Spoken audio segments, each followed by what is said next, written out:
they are to be turned over as part of the auditable material, as the Hobby Law says. That is the end of this case. I love that law. So that was the Court of Appeals. So we're going to get dismissed or denied, whatever, and this motion I just put in. But anyway, New York State had the same law as Pennsylvania that, you'll be able to see how they voted. You can't do that. That's a lie. So the Senate, the New York Senate, that was in committee, the bill made it from committee to the Senate, and they passed it to repeal that law so that we could have the cast vote records, and they did it shortly after I filed the federal lawsuit. They put that bill into committee. It got out of committee, passed the Senate, has not gone through the Assembly yet. Even though it's not been passed into law, the fact that it was ever put in committee and then actually passed the Senate lets you know that the state realizes something is wrong here. We need to correct it. That's evidence that they know that that's why are you not considering right. this? Right. So Professor Clemens said those two cases, the Pennsylvania State Supreme Court decision and the fact that New York has that in their Senate, in that legislature, trying to work its way through. He said that changes everything. And he said they're going to dismiss it more likely at the federal court. He said, and that's perfect, because you know what happens? You just set yourself up to go to appeals for that. Now, when they start in making their motions against it, then we can file a motion saying that we intend to appeal if this gets dismissed or denied. And so we go through all those steps, and then we will get an appeal. We will get a hearing in the appeals court. They can't really deny that. It's just the federal court is kicking the can down the road until the appeals court has to deal with it. Wasting time. Yes, hoping it goes past the November election, preferably. Or you go away, or you die of a heart attack or something. Or maybe if they drag it out long enough, I'll die of old age or something. Right. Hope against hope. Okay. Or maybe I'll commit suicide by shooting myself in the back of the head or something like that. So, David said the appeals courts on something like this was a pro se case. Yeah. They highly respect any pro se person or group that has the wherewithal and the tenacity to even get there. So they take that into consideration, and they'll start taking a more serious look at your arguments. And he said, when you actually look at the arguments, instead of just dismissing it, he said it's inarguable. Very clear. They said, I think you're going to win. He said, you're knocking on the door of a victory that will have national implications. So don't let it die. So let me ask you this. So, they keep talking about at some point they're going to hire lawyers, right? Yes. So they keep talking. Is David on that list? Do you think? Is he a consideration, or is he even play that game anymore? How does that all work? Is he a possible? I don't think he's licensed to practice in New York. Okay. If he is, he's said he's kind of got his hands full with different things already. Okay, he's already at full plate. Okay. So what he does is he'll work through somebody like me and give free advice. I see. Yeah. Okay. But he's probably not going to actually become an actual. He's not the hands and feet, but right. He can point you in good directions. Okay. Yeah. And they're talking about hiring lawyers, and that's going to cost $10,000 or whatever. So Marilyn said today, after she told me it was dismissed, Sure. That's okay. She said, this is what we thought was going to happen. Everything is on track. We expected it. Yeah. And, ready? What? You got it ready? These two are already recording. Oh. I haven't seen Aletha, and I don't even know how long. God damn. Yeah, when you start Is the actual board of is your actual town board up there too? No, the school board. Where'd the youngest one go? Where'd the youngest one go? Is she still there?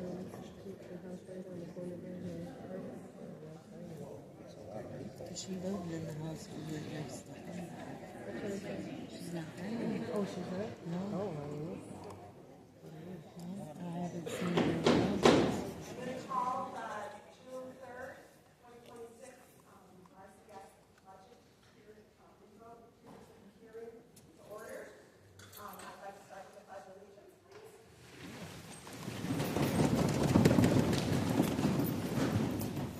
I pledge allegiance To the flag of the United States of America and to the republic for which it stands, one nation, under God, indivisible, with liberty and justice for all. At this time, before we go on with our presentation, we are going to take a moment and honor some students that are here tonight. We would like to recognize the top 10, the Board of Education would like to recognize our top 10 students of the class of 2026, and also our student board members who put in a lot of time to come and be at our board meetings this year. Our top 10 students are Jenna Anderson, valedictorian. If you're here, please stand. Cooper Freeman, salutatorian. Nicholas Ashdown. Ryan Bushy. Piper Chase Hale. Reese Kelly. 11 Marsh. Leah Olegiak. Peyton Rosing. Ariana Sears. And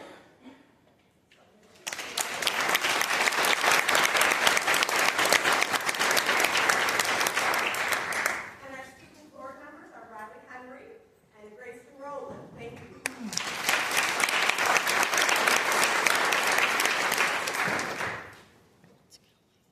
Now you guys are welcome to stay for the meeting, for our public hearing of the meeting, or if you want to wait, please understand that too.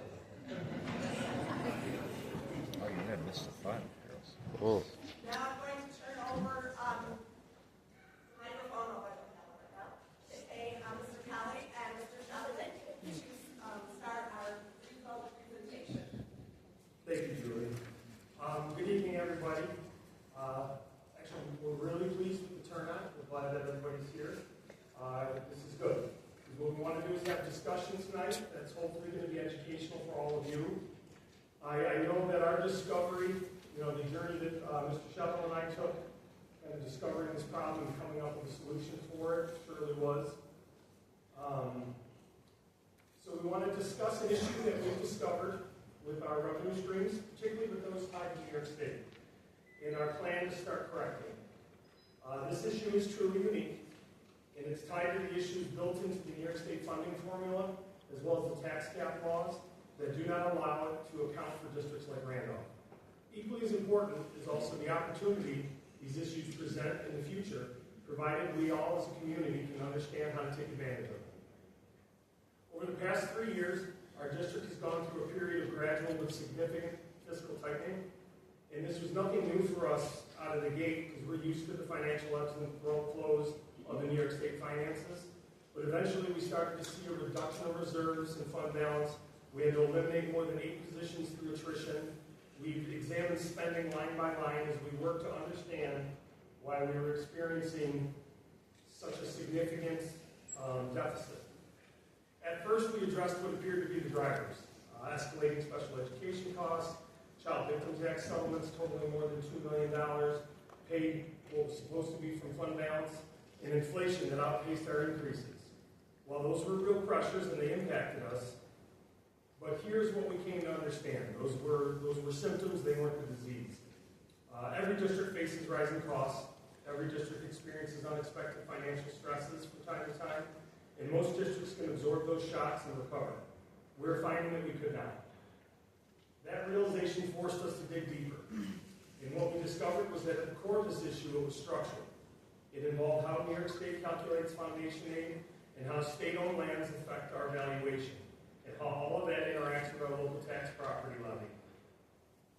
Together, those factors have created a systemic imbalance that has left the Randolph Central School District operating with unusually and unsustainably low tax rates and revenue capacity.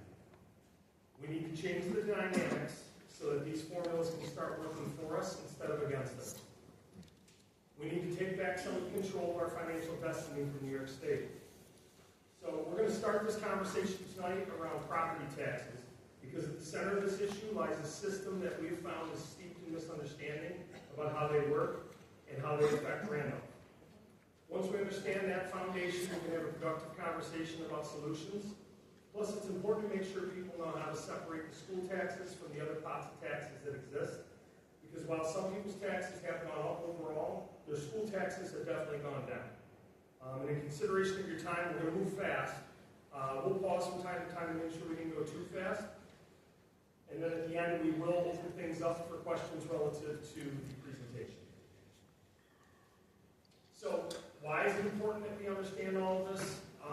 We feel very strongly we've taken a transparent approach to educating our community about property taxes. We'll build trust. We have nothing to hide. How property taxes are calculated and how they're used should not be a mystery. We feel it only makes our community stronger if it's well informed. It allows people to effectively participate in responsible governance. I also feel very strongly that if collectively we can get our heads around the concept that we can leverage what is now a detriment to our school finances into a significant, powerful driver of progress for the school without it negatively affecting the community. We have a vision, and that vision includes expanding the district's influence in the community to truly create a community hub. And this common understanding is the first step in that journey. We also keep a keen eye on our role in potential economic development of the area. And because of that, one of the best ways for us is to stabilize our financial situation and our student population by converting some of our transient population into a more stable one. So, to get things going with this, property taxes at their core, they support everything from fire to police services to our schools. In most communities, school taxes make up the largest share of that bill. So understanding how these dollars are determined will help the public see that our system is both fair and transparent.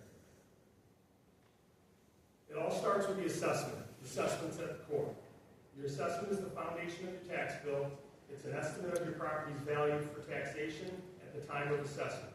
It's not necessarily what it would sell for today. Assessors use comparable home sales, property characteristics, and market data. Every taxpayer does have the right to review or agree to their assessment if they think it's inaccurate. After that, you have the equalization rate that gets applied. And equalization rates are a state's tool that help attempt to ensure fairness across towns. Since each town could have their own assessor, and each town's assessor might value property differently, or since market values may have changed significantly since the last assessment was done, the state assigns a rate to equalize values across the district, typically early in the calendar year. This ensures that the property owner pays their fair share relative to the true market value. Equalization rate is really just a percentage saying, this is the percent of full market value your house is assessed at. Generally, over time, what we see is equalization rates decrease since market values usually go up. So this example here shows how equalization rates work across different towns. In Town A, we have a house assessed at $240,000. That town has an equalization rate of 80%. What that essentially means is the house is being assessed at 80% of its full market value. So if you work that backwards, the full market value of that house is actually $300,000. Now over in Town B, we have a house assessed at $300,000 with an equalization rate of 100%. That means the house is assessed at 100% of its full market value, so the full market value of that home is also $300,000. So for school tax purposes, even though the assessed values of these two homes are different, they are ultimately treated the same because they have the same full market value. The equalization process is really intended to level the playing field so properties are taxed fairly across different towns. Randolph Central School spans 9 towns across 2 counties. Each town has the potential to have its own assessor and its own assessment level. The state equalization rates adjust for those differences, allowing the district's single school tax levy to be spread fairly across all towns. Each of those towns may assess properties at a different percentage of market value. To make sure every homeowner is treated fairly, the state assigns an equalization rate to each town that adjusts assessed values to a uniform full market value basis. Once all properties are equalized across the district, that single tax levy is then divided by the total full value of all properties combined. That gives us a tax rate, for example, dollars per thousand of full value. Then each homeowner's tax bill is determined by multiplying that tax rate times their property's value. So while it may look like Town A pays different from Town B because their tax rates are different, the process ensures that each pays their fair share relative to the full market value, all supporting the one school levy together. When we talk to community members, this slide often helps them understand that the school tax isn't just for the town of Randolph or for the, at one point, the village of Randolph. It's a collective obligation across all towns in the district, and it's balanced for fairness. This is most evident when there's a major shift in one township because it can dramatically affect the tax levy in other townships. Think about development, reassessment, closures. Typically, when we get questions about a change to a tax bill, it's more often than not it's something like this or a missed exemption than it is an actual increase to the school tax levy. On the next slide, Mr. Shelton's going to talk to you briefly about how the amount of tax you pay is based on the full market value of your home or property, which is a combination of the assessed value and the equalization rate using some real-life examples. So this chart up here can be used to demonstrate a few different things, but I want to focus on the yellow highlighted line items. What you'll notice is that houses or properties with similar full market values, which is that bottom yellow line, tend to pay similar school taxes, which is the top yellow highlighted line. Let's take Cattaragus and Cold Spring, for example. Both of these properties have a full market value of just over $100,000, and both pay just over $650 in school taxes. But if you look at the assessed values of those properties, which is the middle yellow line, they're very different. On the other hand, a property in Randolph, only assessed at $83,000, can actually pay more in school taxes than a property in Apoli, which is assessed at $141,000. The reason for that is the difference in the full market value. What this demonstrates is that while the assessed value of your property is the starting point used in calculating your tax bill, full market value, which is the combination of assessed value and your equalization rate, is what really drives how much you ultimately pay.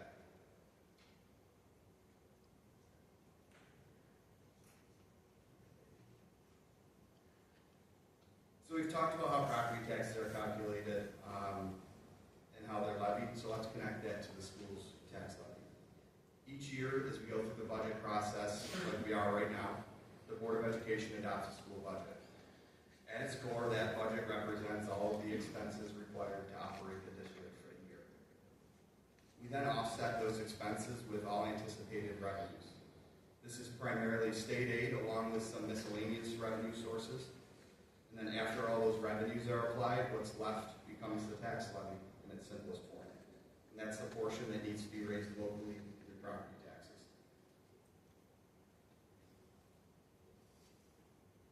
When you look at our budget as a whole, for the last several years, we've been operating in that roughly $21 to $23 million range for a total budget. Of that total, about 25% of the district's revenue, roughly $5.2 million last year, came from local property taxes. There's an important piece of this that often gets overlooked, though. Of that local share, the $5.2 million, more than half of that is actually supported by New York State. So when we talk about the local tax levy, the reality is a significant portion of that is also funded by New York State. To break that down a little further, about 9% is funded through New York State, through the STAR reimbursement program, and another roughly 44% is funded through taxes paid on state-owned property within the district. Think of Allegheny State Park. All of Allegheny State Park in New York State is part of the Randolph School District.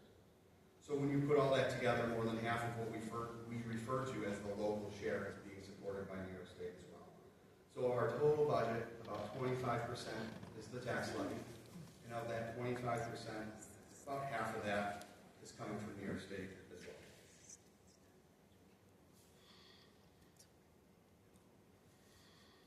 Once the levy is set through the budget process, it's divided by the total full value of all taxable properties in the district to find the tax rate.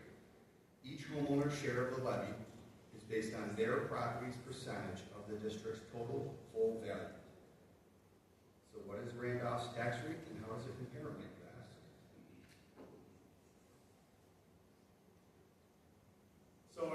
tax rate is just over $6 per thousand of full market value, which puts us at the third lowest tax rate in 8 counties of 141 school districts in western New York. Think about city of Rochester to Ripley, talking about an area. We're not just low. As you look, that curve gets very steep towards the bottom. Just for our tax rate to equal Allegheny Limestone, which is one of our nearby school districts, which is only about a quarter of the way up, it would be an over an 80% increase to our tax levy. So this is the entire process, from your assessment to the final bill. Each step ensures fairness and accuracy, so that property owners contribute proportionally to support quality education. Here are some key places you can use to find accurate, up-to-date information about assessments, equalization rates, budget data, and we encourage residents to ask questions, stay involved throughout the school year. Okay, now to talk a little bit about our story. Randolph finds itself in a very unique situation. As we have stated, our current tax rates and overall tax levy are unusually and unsustainably low. As a result, the district has become increasingly vulnerable to unexpected and uncontrolled budget pressures that are beginning to impact the quality of services we're able to provide our students, and they create uncertainty about our long-term financial stability. So how did our tax rates become so low? Randolph, like I said, is currently the third lowest true value tax rate among 141 school districts across the 8 counties of western New York.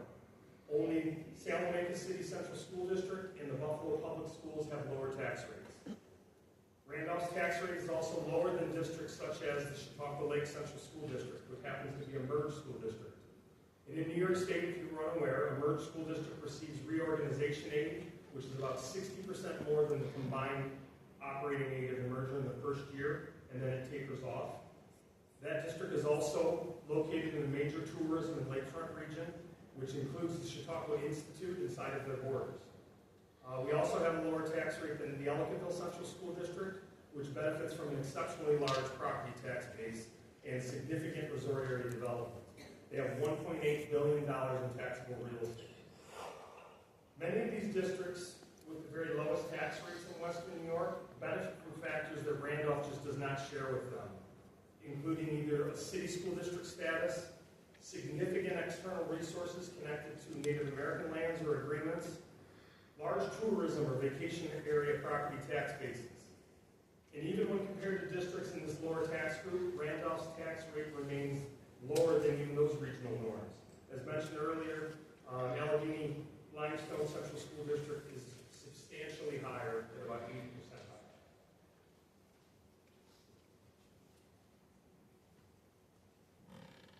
And so it's not just the district's tax rate that's extremely low.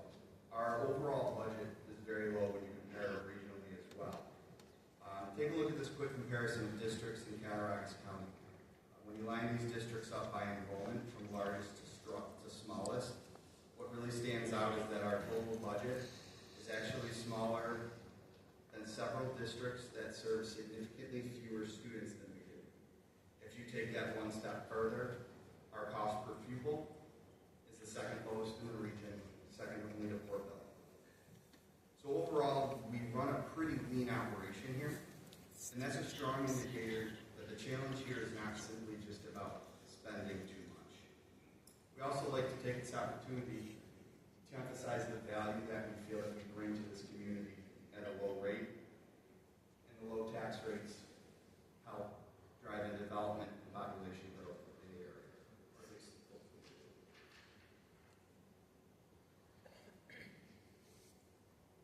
So let's talk a little bit more about how our tax rates became so low. If you look at the top chart, Randolph's tax rate does not always look like this. Back in 2009-10, our tax rate was around $12.50 per thousand. For context, that would have put us towards the bottom middle of the pack of that big list of 141 school districts. Over time, the Board of Education in the district made a consistent effort to keep the tax levy relatively flat. As property values increased over time, that naturally caused the tax rate to gradually come down. For a period of time that worked well, and we settled into that roughly $10 per thousand range around 2017, and that felt really stable. Then in 2019-20, right around the onset of COVID, we experienced a significant reassessment in the New York State-owned properties within the district.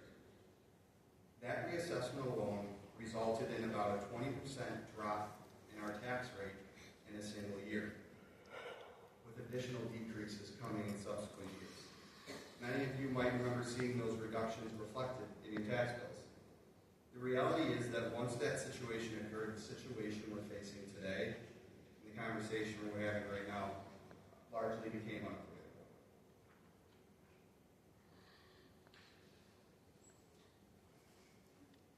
This chart shows how that significant drop in tax rates translated into actual tax bills. This is the same chart as before, but we're going to focus on the three top lines that are highlighted in yellow.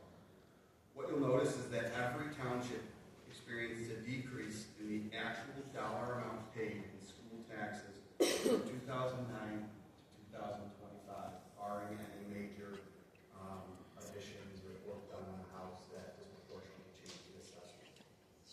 That's pretty remarkable. It's unheard of to see the actual cost of something decrease over a period of time from 2009 to 2025. And so while Randolph's residents' tax bills today are no higher than they were in 2009, the district has had to absorb increases in nearly every major expense. I don't think I need to spend too much time on this. We all know what's happened. Health insurance costs have gone up. Vehicle prices have increased. Natural gas costs, electricity costs, food's gone up. Price of everything has gone up significantly, especially since 2000.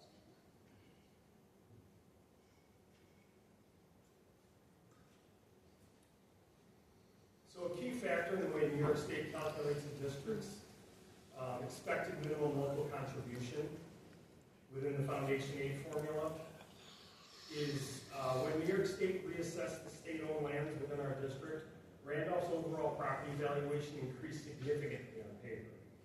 And we have a higher level of wealth, yet our tax levy remains exactly the same. So as a result, the state funding formula begins to view Randolph as having a greater local wealth and a greater ability to support school funding locally.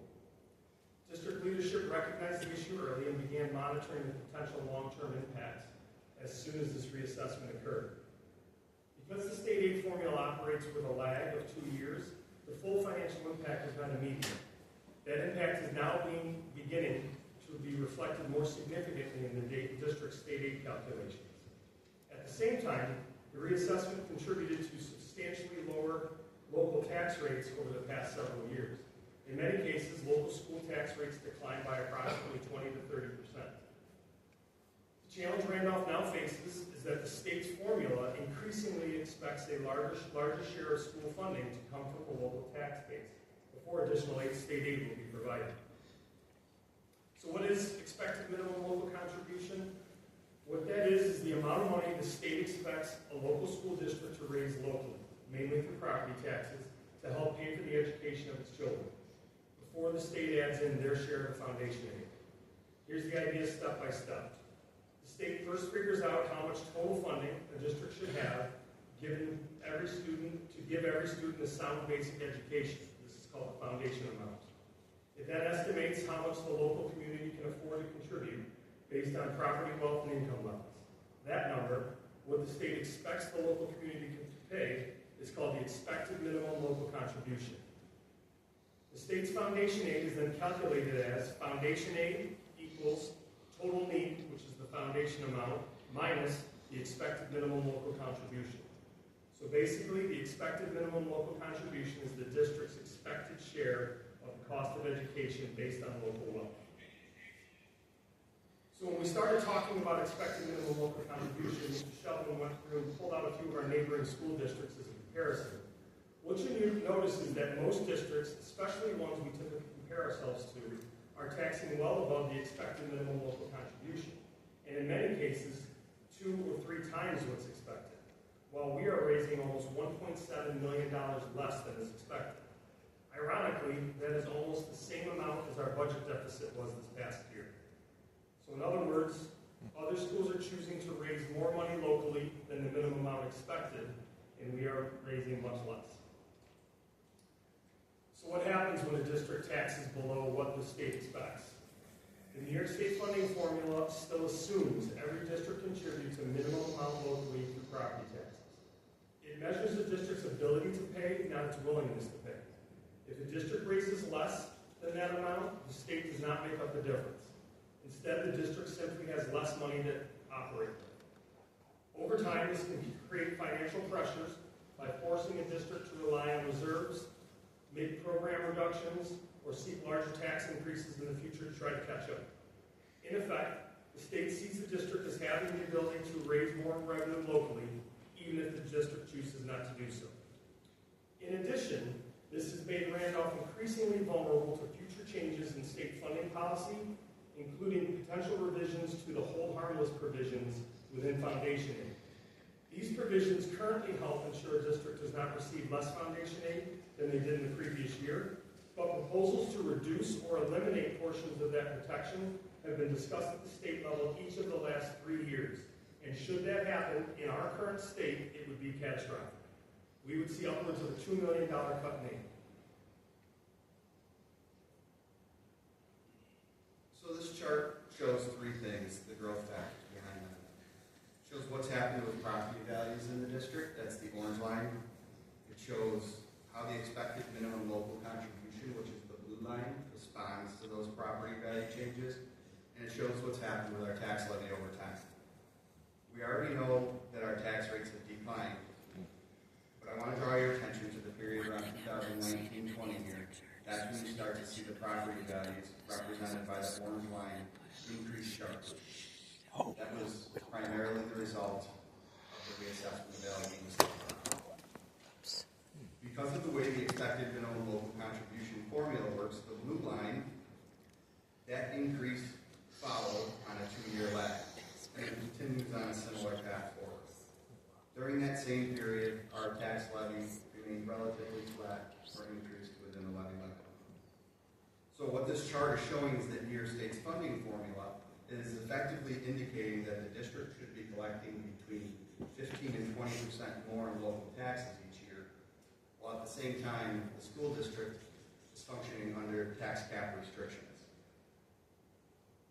That right there is the core of our issue.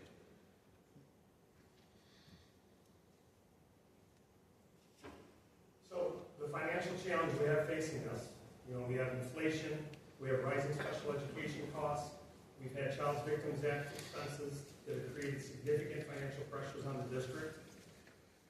We do have a path forward. The Board of Education believes, as does the administration, that Randolph must gradually move towards a more sustainable balance between state aid and local support while protecting programs and opportunities for students.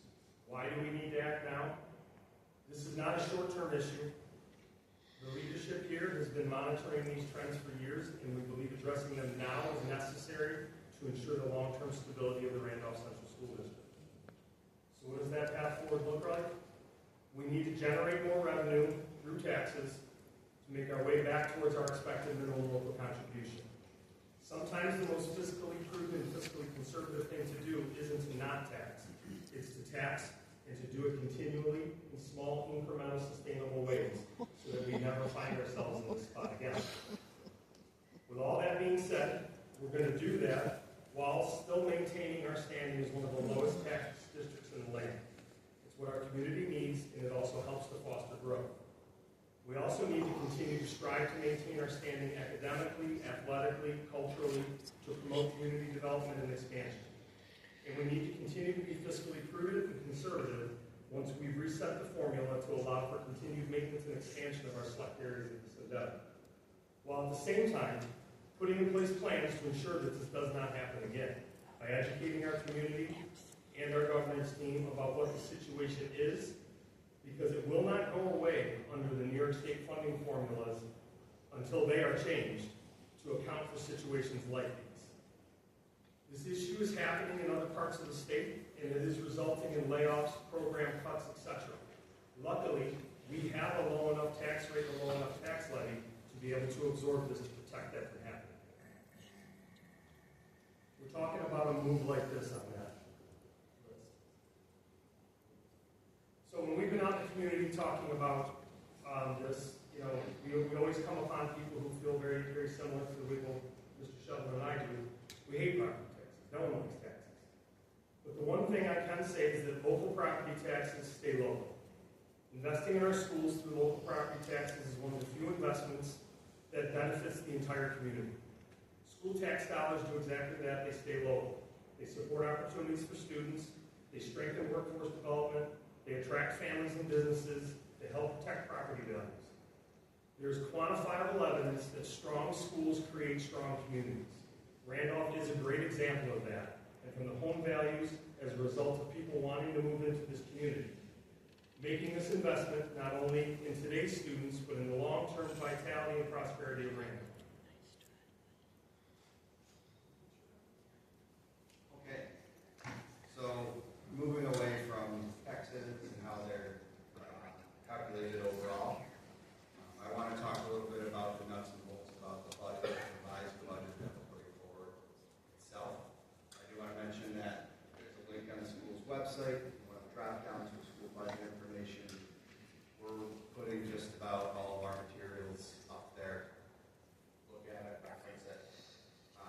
But before I get into that, I want to talk a little bit about where we stand right now financially and how we got here. What we're experiencing today is really the cumulative effect of a couple of consecutive years of rising costs, combined with a couple of consecutive years of very low revenue growth. Over time, those two things have started moving further and further apart, and that's what's brought us where we are today. So let's move on. So when we talk about fund balance, what we're really talking about is the district's savings account. As of June 30th, 2025, the district had approximately $3.3 million in total general fund equity balance savings. At face value, that's a pretty healthy number. We're not going broke tomorrow. We're not running out of cash right now. I want to give everybody a sense of relief about that, because that's not what this conversation is about in the short term. The purpose of fund balance is to provide stability. It's to absorb unexpected costs, manage cash flow, and address one-time expenditures without those costs immediately impacting the budget.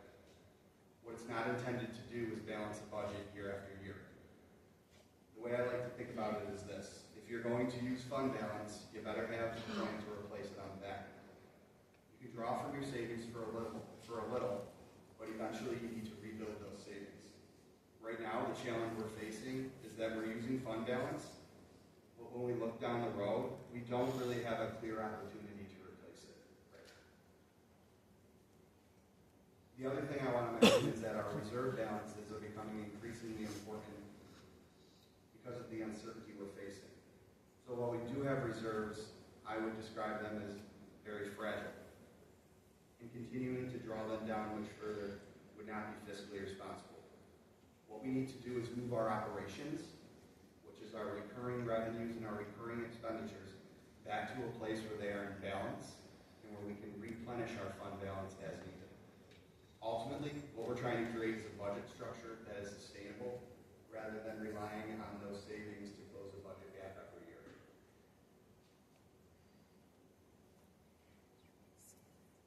So let's talk a little bit about how we got to this point. This largely goes back to the 24-25 school years when we really got hit. Going into that year, we already knew it was going to be a tight budget year, but we didn't anticipate the magnitude of the cost increases that we would see throughout that year. Health insurance costs increased, employee retirement costs increased, teachers' retirement costs increased, all to historically high levels. Special education costs were at some of the highest level we've seen, and they continue to stay there. Utility costs were volatile, and we all know the projections on utilities moving forward are not looking great. We were also dealing with very high general inflation, which impacts all the goods and services we buy, from service contracts to repairs and maintenance on our buildings, equipment purchases, supplies. That impacts everything. Really, any one of these factors by itself, we probably could have managed. What happened was that it all hit us at the same time and really ate up any flexibility or contingency that we had in our prior budgets to help manage this. The concerning part is that these are recurring expenditures. They aren't one-time costs that we can say save that fund balance and then try to replenish it later when they go down. They become a part of our baseline.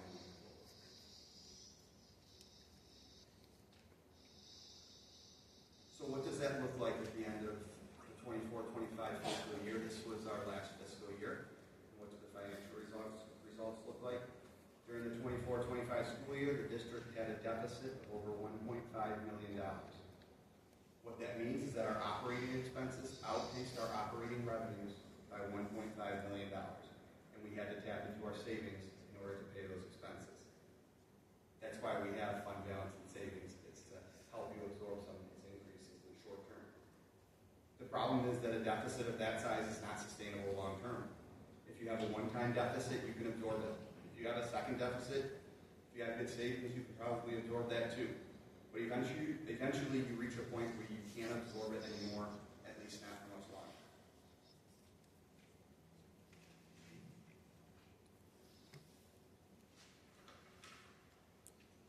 So this graphic we put in here because it tells an important story.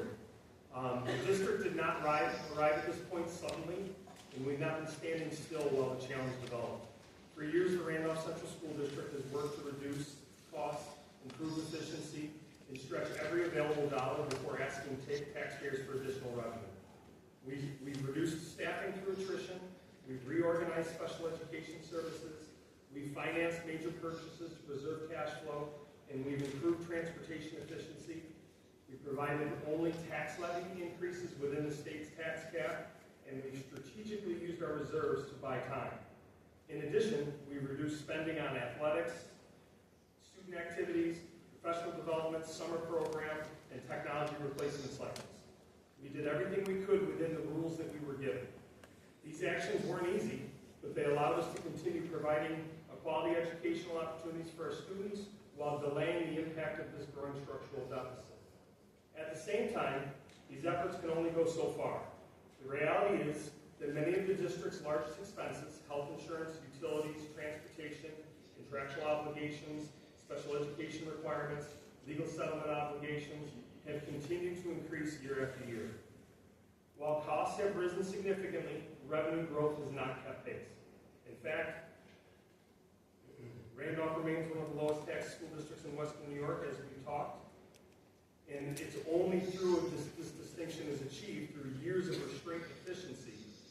This graphic demonstrates that the district has already taken numerous corrective actions and exhausted many of the options typically available to control spending.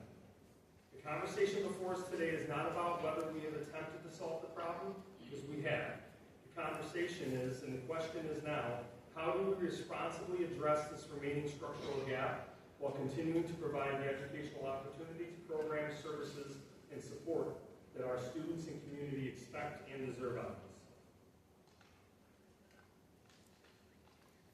So as Kate mentioned, we're moving, we're shaking, we're looking for solutions, making adjustments, trying to buy the district as much time as possible to hopefully work our way out of this gradually.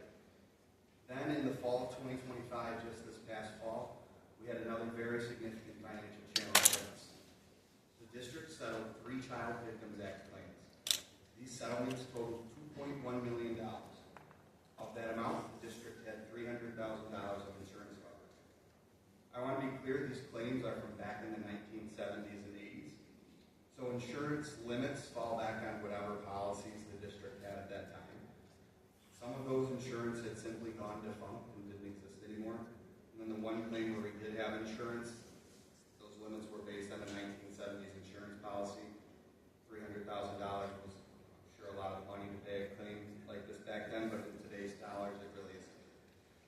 So we didn't just write a check for $1.8 million. We financed those payments, which is becoming pretty common for districts that are hit with these large settlements. But financing doesn't make the obligation go away. It turns that obligation into a recurring expense year after year after we pay those balances back. This is important because unlike our capital project debt, which we'll touch base on in a little bit, there's no aid or other revenue source available to help offset these costs. They simply have to be absorbed by the general fund, and the responsibility falls entirely on the district and taxpayers to pay. I want to circle back to that $3.3 million in fund balance that we talked about earlier. At face value, $3.3 million appears healthy enough. But when you look at it in the context that we're looking at it through, having a $1.5 million deficit, being hit with cost increases that are higher than anyone expected, that number doesn't seem quite as big. That's why it's so important that we put the district on a path towards sustainability as soon as possible.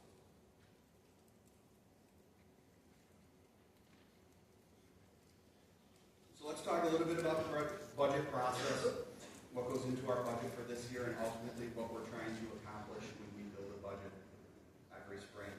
So every spring, really starting in January, is when our budget process with the board begins. From that point forward, it's a topic at every board meeting and or work session until it's ultimately adopted in April.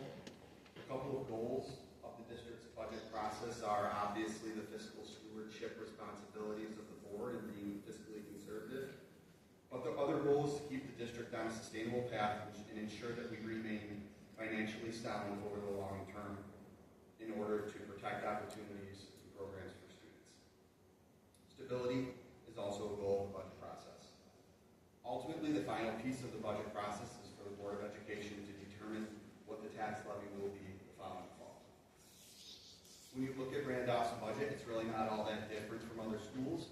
On the expense side, about 75% of our budget is dedicated to program costs. These are things that directly relate to educating the students and supporting their success. Another 18% is tied to capital expenditures. This is primarily debt service associated with our capital project, which we'll talk a little bit more about in a little bit. That number is larger than it has been in the past.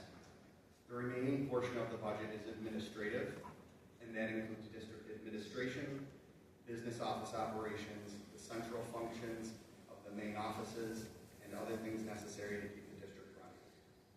On the revenue side, the largest source of funding is by far New York State aid. Approximately 69.2% of our budget is funded directly through state aid, with the largest portion of that being foundation aid. There's also building aid, BOCES aid, instructional materials aid, funding for UPK, aid related to high-cost students. And then about 24% of our budget is funded through property taxes, and that's what our local property taxpayers pay each fall. As we discussed earlier, I really break that into two parts. We have our local residents' share of property taxes, and then we receive property taxes from New York State on property that they own, primarily Allegheny State Park. Beyond that, we do have some miscellaneous revenues from Medicaid reimbursements, interest earnings, and a few other sources. And we also utilize a portion of fund balance and reserve transfers to help support the budget each year. So the goal of the budgeting process is to provide the educational programs, services, and staffing and facilities our students need while balancing the financial realities the district is facing. So to take a little bit more of a practical look at our expenses, this is kind of how I analyze them more. They can also be categorized this way. When you look at our budget, almost 75% of all district spending comes down to those top four categories. The largest by far is personnel. That'll include instructional salaries, non-instructional salaries, and employee benefits. That accounts for almost 2/3 of our budget. Beyond that, some of the other major cost drivers are debt service, BOCES expenses, technology, and special education. The district makes significant investments in technology for students each year. We also have to maintain a regular replacement cycle of our computers, copiers, network equipment, and other technology infrastructure. Special education is a significant expense as well. I put the special education outside placements number up there, but roughly $1 million of our instructional salaries are also tied to special education, and those services are essential. I think when you break the budget, the district's expenses down this way, it becomes a little bit more digestible and easier to understand what's really driving those costs at the district.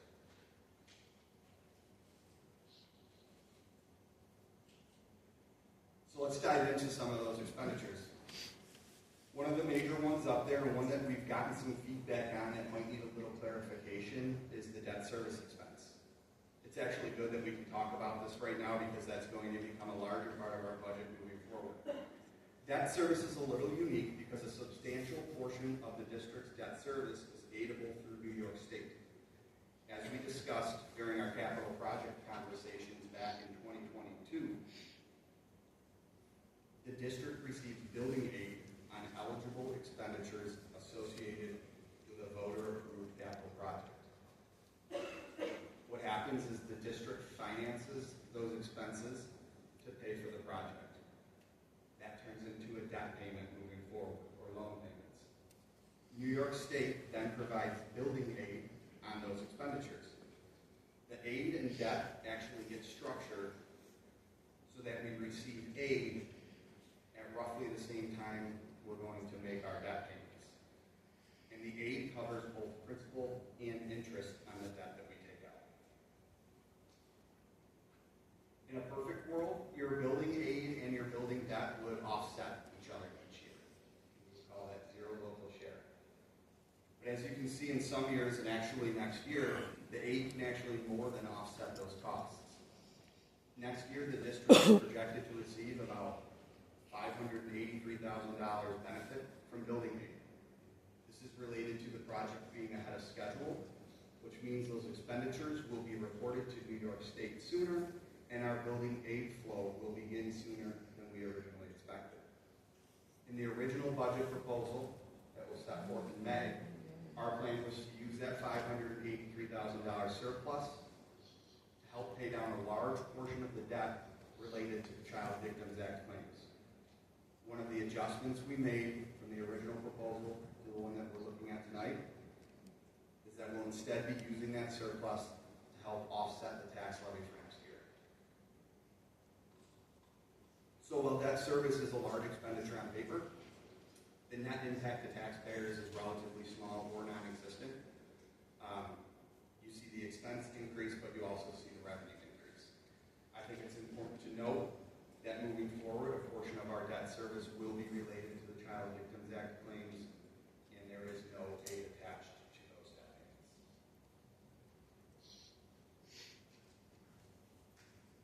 Another big driver in our budget is salaries. Teacher salaries, staff salaries, administrative salaries. They're not super volatile in our budget. We generally know what those costs are going to be several years in advance because they're driven by negotiated contracts, and we know what our staffing levels are. With that said, some of the risk comes from kind of an unlikely source, and that's the federal government. Randolph receives about $1 million annually in federal grant funding. The vast majority of that funding goes toward teacher and staff salaries each year. That money does not appear in the general fund budget because it is budgeted for and accounted for separately in a special aid fund. But a portion of our staffing costs are supported by those grants.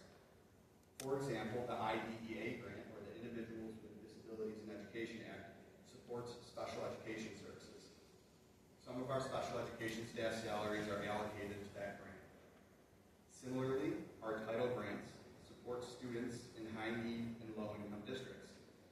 Many of the academic intervention services, AIS services, provided to our students are supported through the title grants.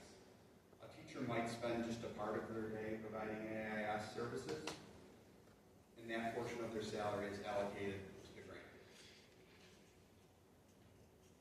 The challenge is that while we expect these grants to continue each year, federal funding can be a little shaky. We don't always know how much funding we're going to receive until the summer, sometimes even later.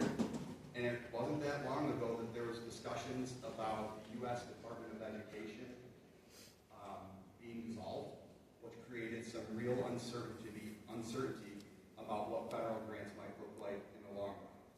If those federal grants were to go away, those costs would still be there. They would ultimately shift back to the general fund. Those employees would still be here, and it would create a significant spike in local expenditures that would have to be picked up by the general fund. As a result, one of the goals during the budgeting process is to maintain some flexibility and contingency within our salary line items so we can absorb unexpected changes or decreases in federal funding to avoid sudden financial shocks. That flexibility is another area that has been reduced over time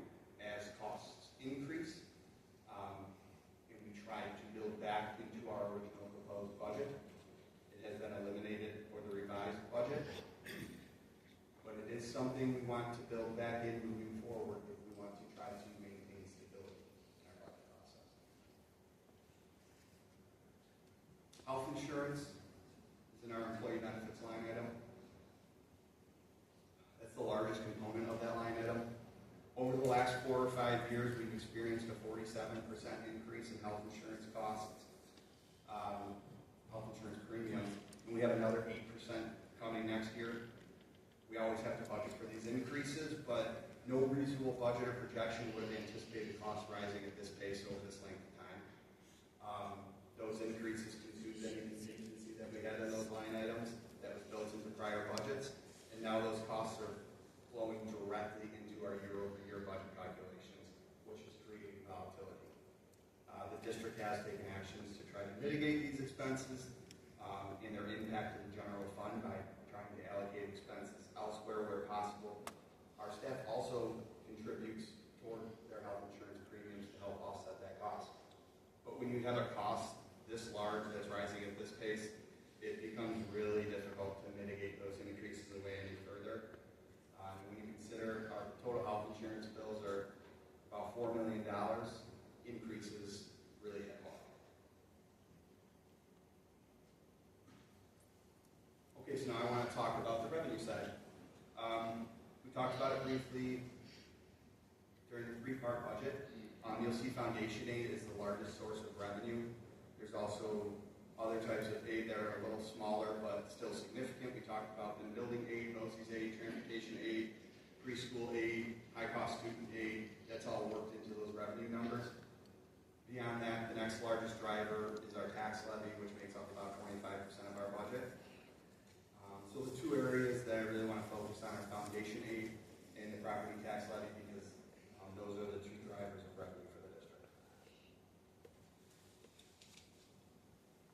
So foundation aid, we touched on it already.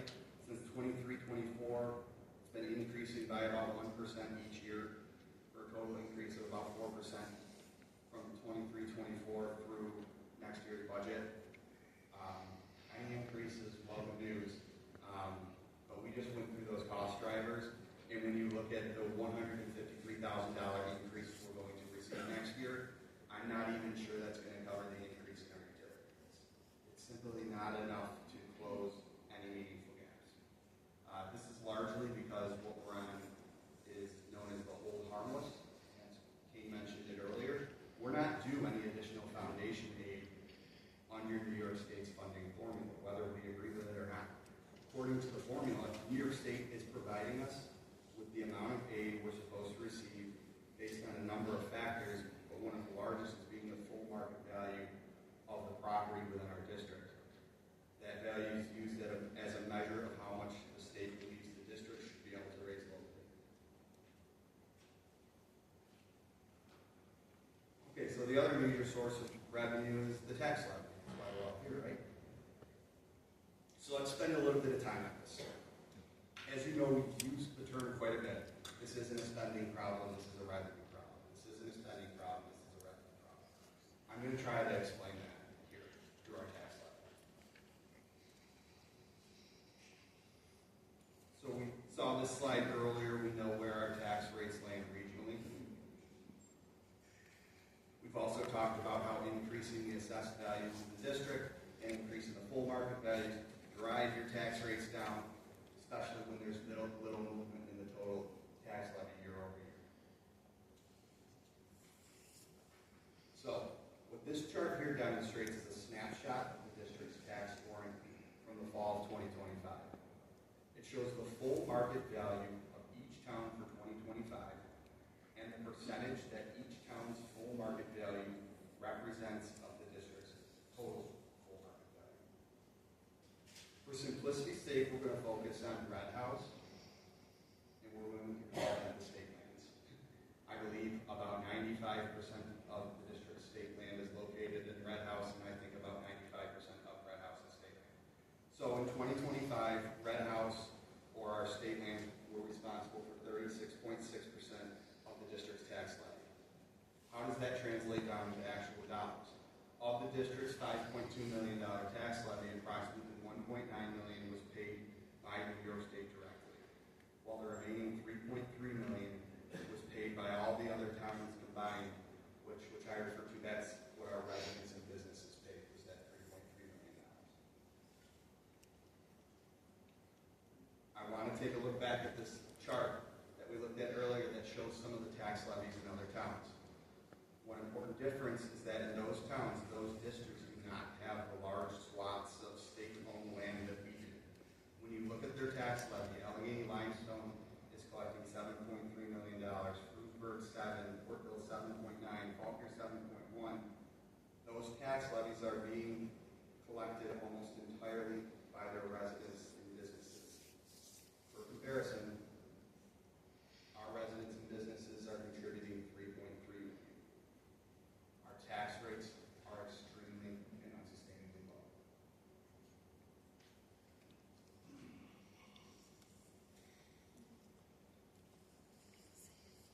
Okay, so great. We've established the Allegheny State Park through New York State pays a large portion of our tax levy.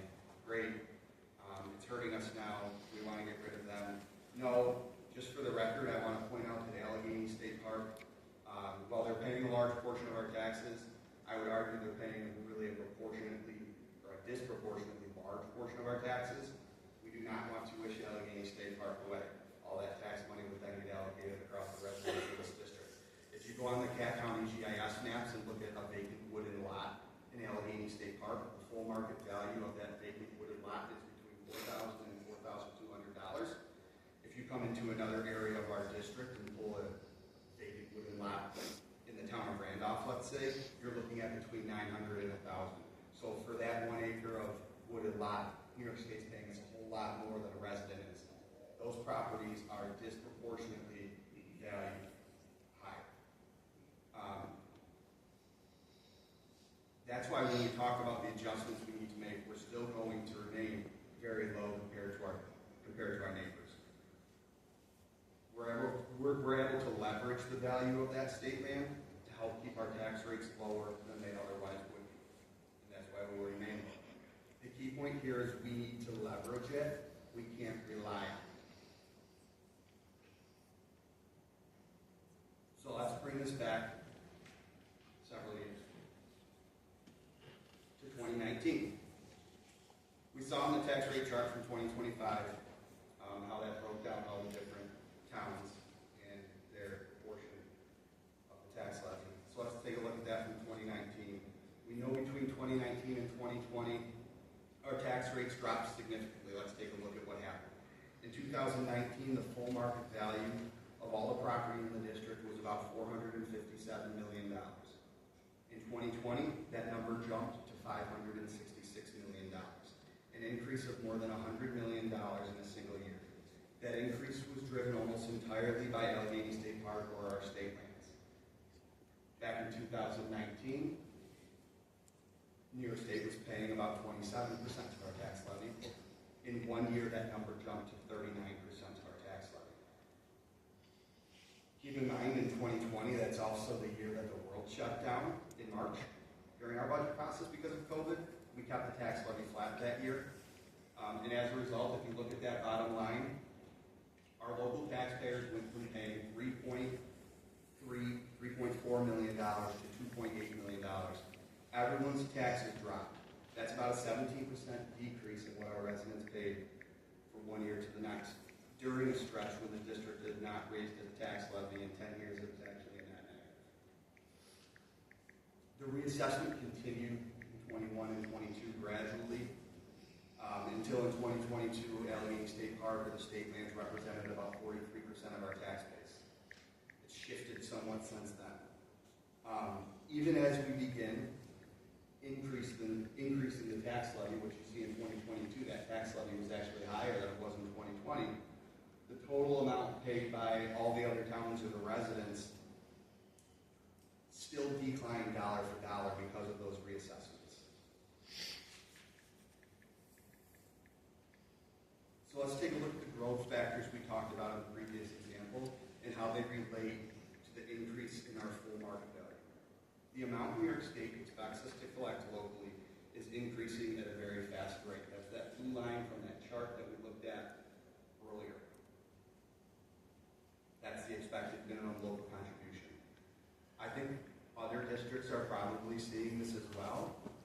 simply because property values in general are starting to rise, and that's going to translate into their funding formula as well.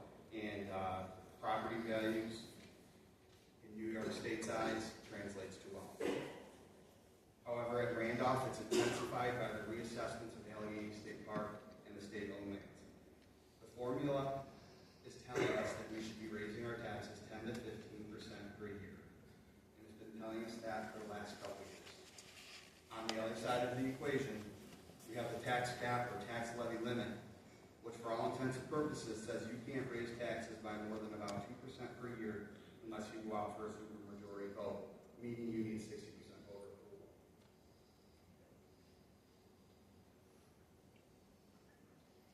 These two formulas are working in opposite directions for us, and that's why we need to have this conversation. It's important to have this conversation now so the community can be informed and participate in how the district moves forward before it becomes too late and the available options for the district become much more limited.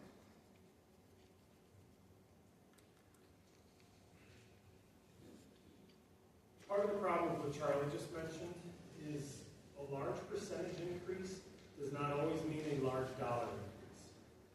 When the starting tax rate is exceptionally low, even modest efforts to generate needed revenue can appear as large percentages, simply because the base is so small. A key point to understand is that percentage increase can often be misleading when the starting point is unusually low.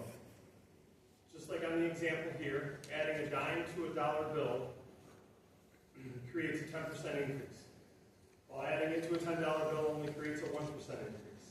That same principle applies to school taxes.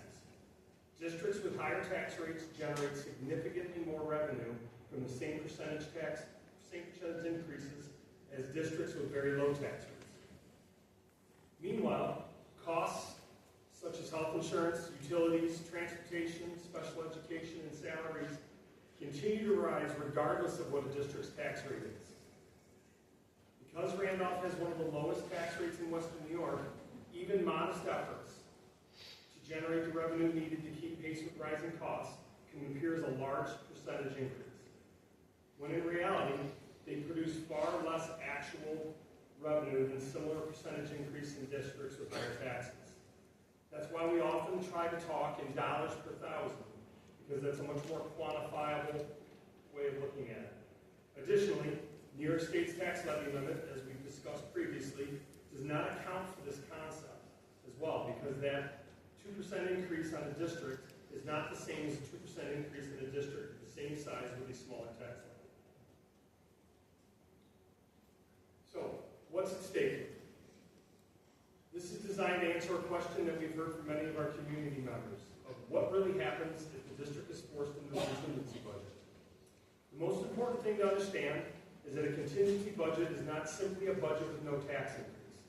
It's a state-imposed austerity budget that places significant restrictions on the district.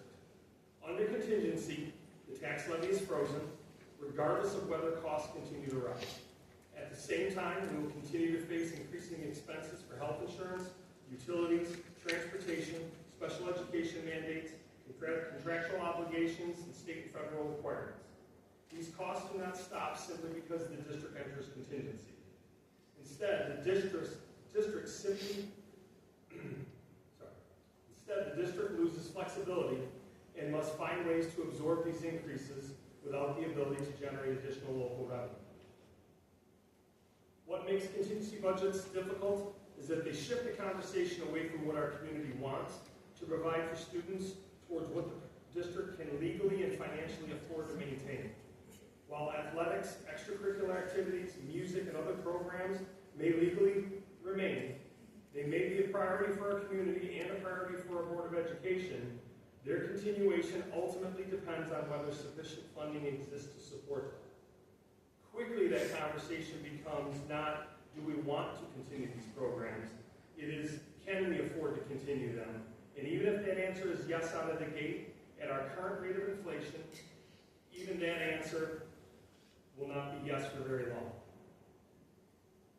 The community use of school facilities will not be allowed unless there are fees collected for such use.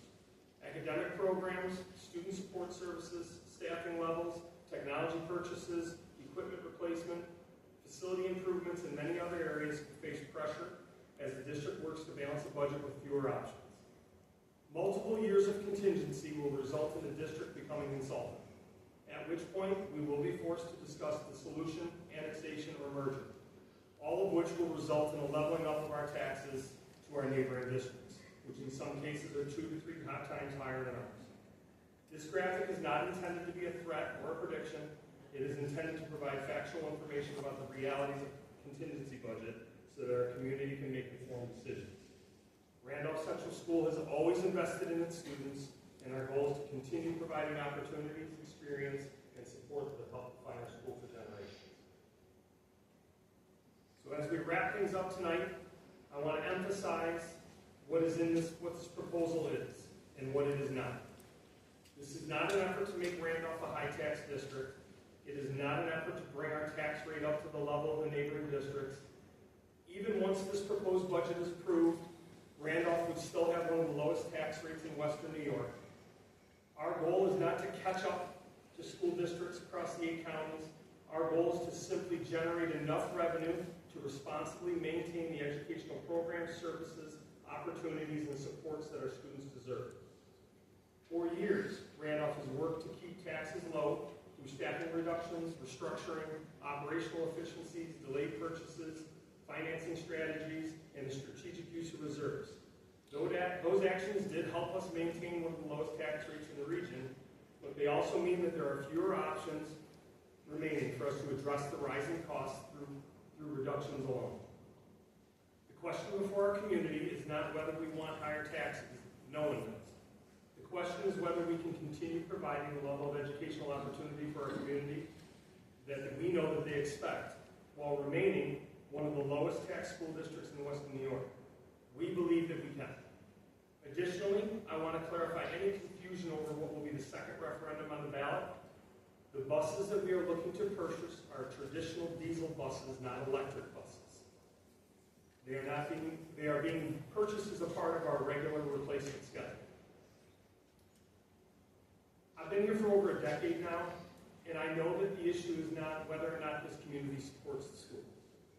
The issue is a disagreement over how we solve this problem. I empathize with everyone on this issue, whether it be our governance team, because it's easy to look at all the facts in isolation and say that a one-time jump is the best way to ensure no disruption to our students, to the community, who was shocked by a large increase.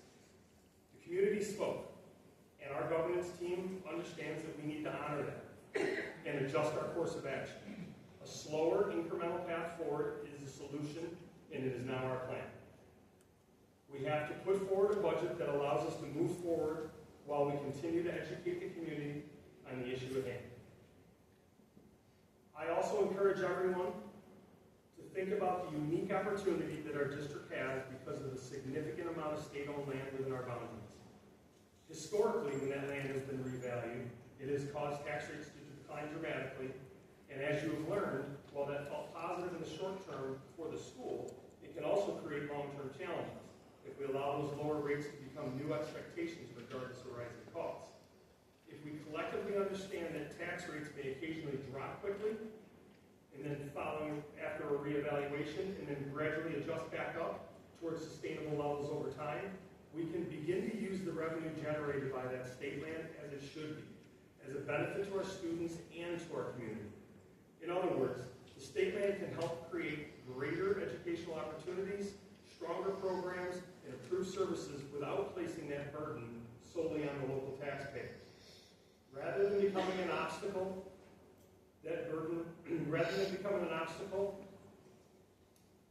it can be one of the district's greatest assets. Today, much of the financial benefit created by that land is reflected only in lower tax rates. Our challenge moving forward is finding the balance that allows both taxpayers and students to share in that benefit. We believe that this proposal strikes that balance, and we respectfully encourage every eligible voter to become informed, participate in the process, and cast their vote on June 16th.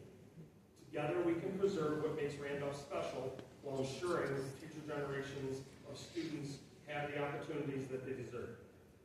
So as we sit here now, power shifts to your hands. You're the voters, and you make the decision. I appreciate everybody's time and attention. I do believe that we had a few people who signed up that wanted to say a couple things.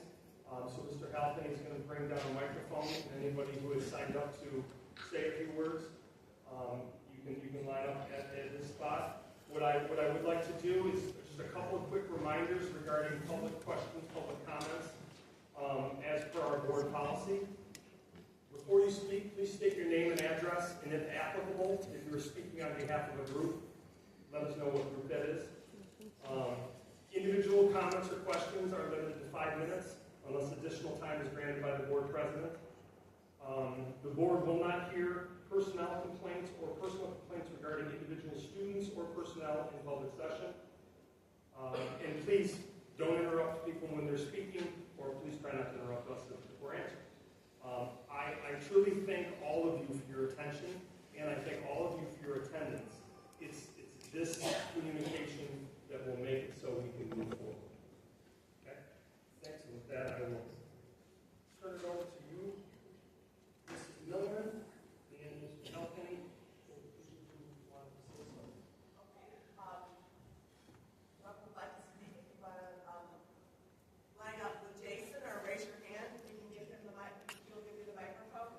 Answer your questions. Did you sign in?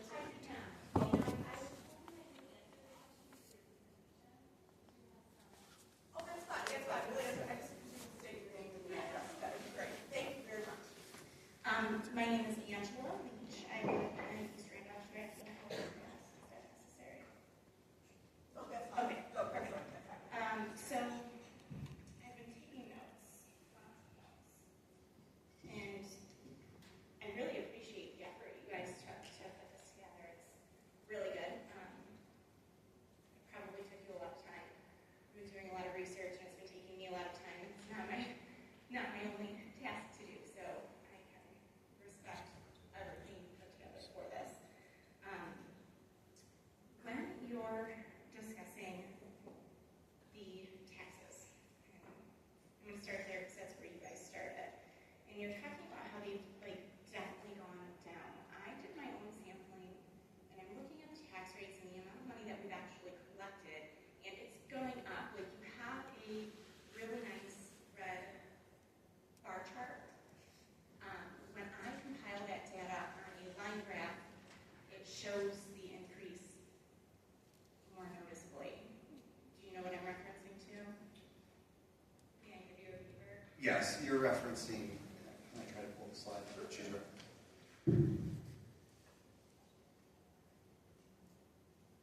So we keep telling people that the rates are low, and they've been lower and they're dropping, but we've been getting money to, the money's going up, not along with the taxes going down, like the dollar not going down. Yes, thank you.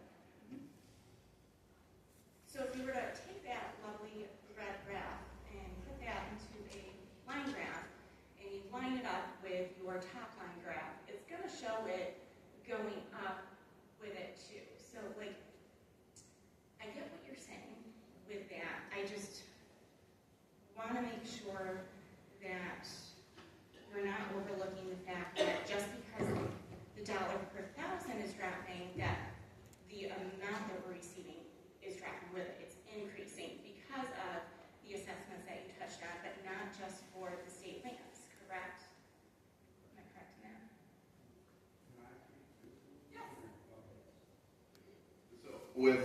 So John Angley, with that, I tried to do my own graph, because that's shocking.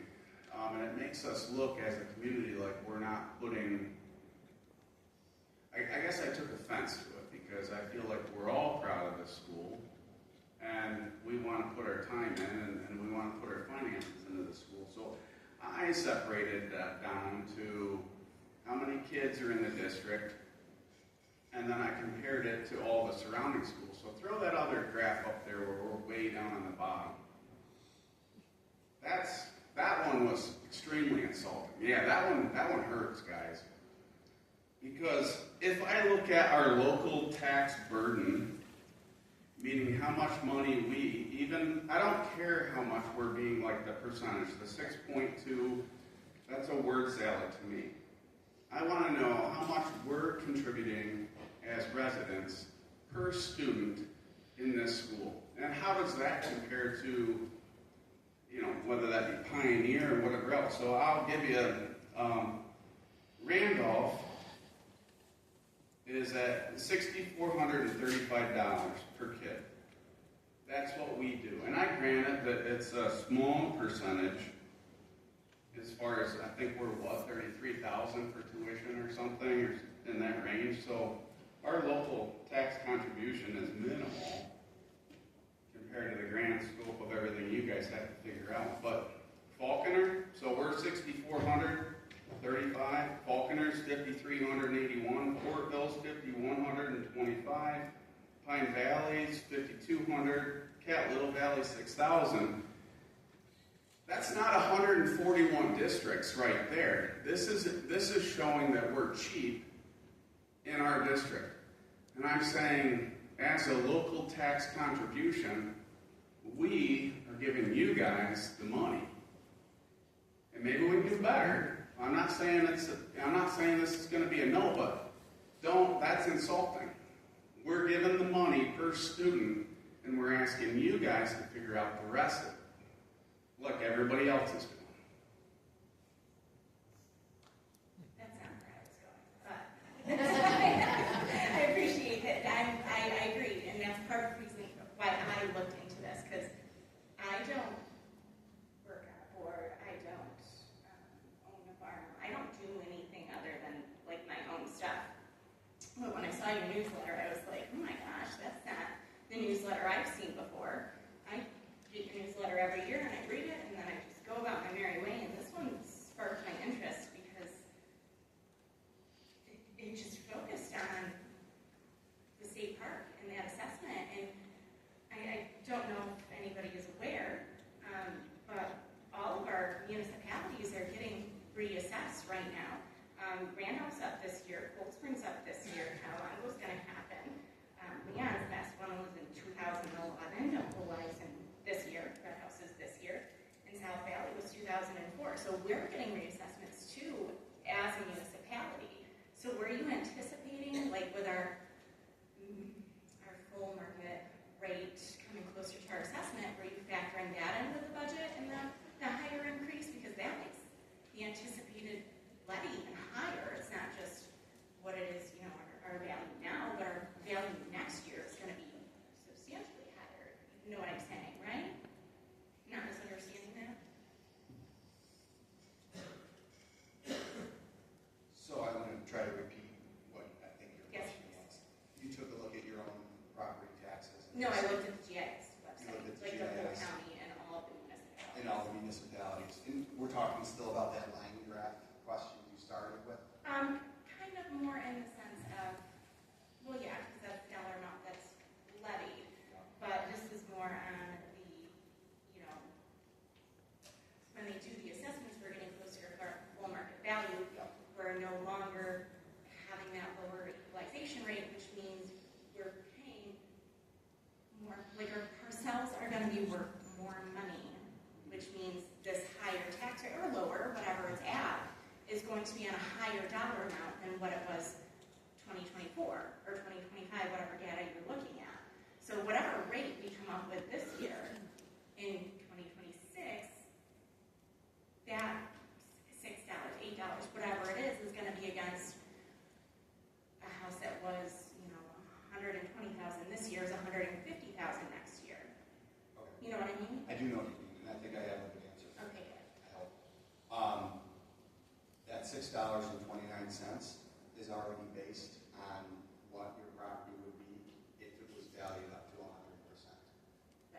Right?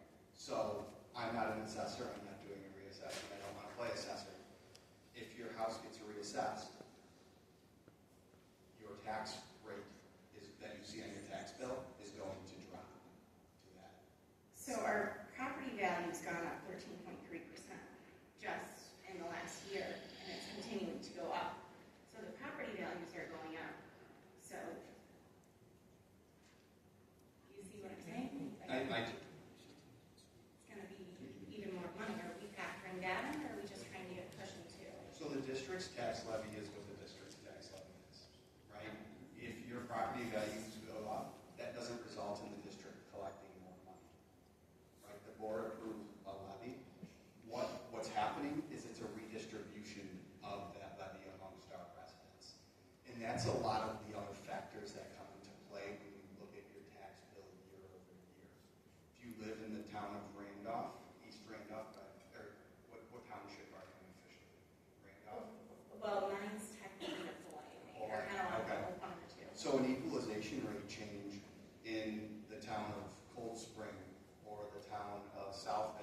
district would not have any benefit because we set the tax levy.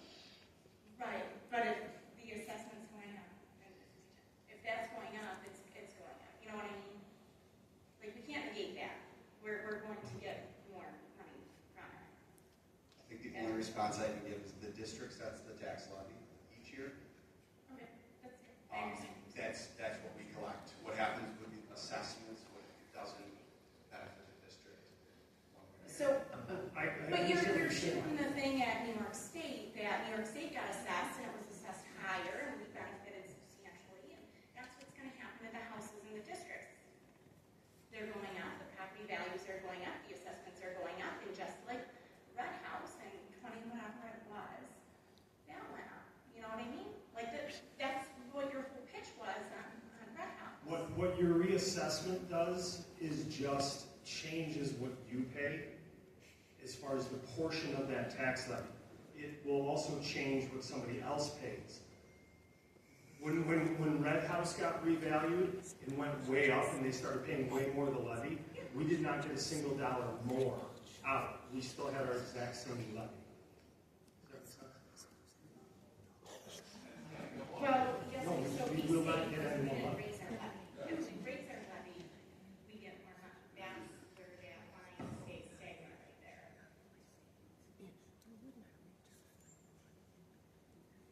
Okay, so.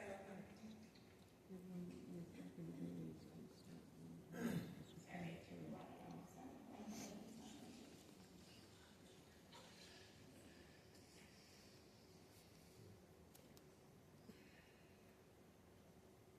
Okay, so we don't want to give up the state park, that's fine with me. You guys are obviously talking and negotiating with New York State in terms of, you know, the funding. You see it, you anticipate it, you're watching for it. We don't want to give up Red House, but why aren't we asking for it to be assessed or looked at differently as not as vacant property? Is it looked at differently as vacant property? Or is it considered like, because the way I'm reading this is, it's treated like one big old parcel, right? Like we're just one big old thing. And the state says you have the ability to leverage this amount of money. And we expect you to do that, so we're gonna give you less aid. But they're looking at it as like the people of the district are wealthy enough to afford those parcels. But we're not, because it's vacant land, it's state land. So have we asked New York State, or do we just not want to do that because we don't want to rock the boat and lose the aid?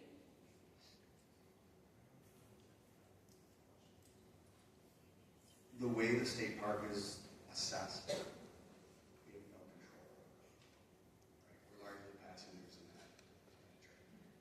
But how it's accounted into the aid? You have to ask for funding the foundation fee when you explain that to that to the state.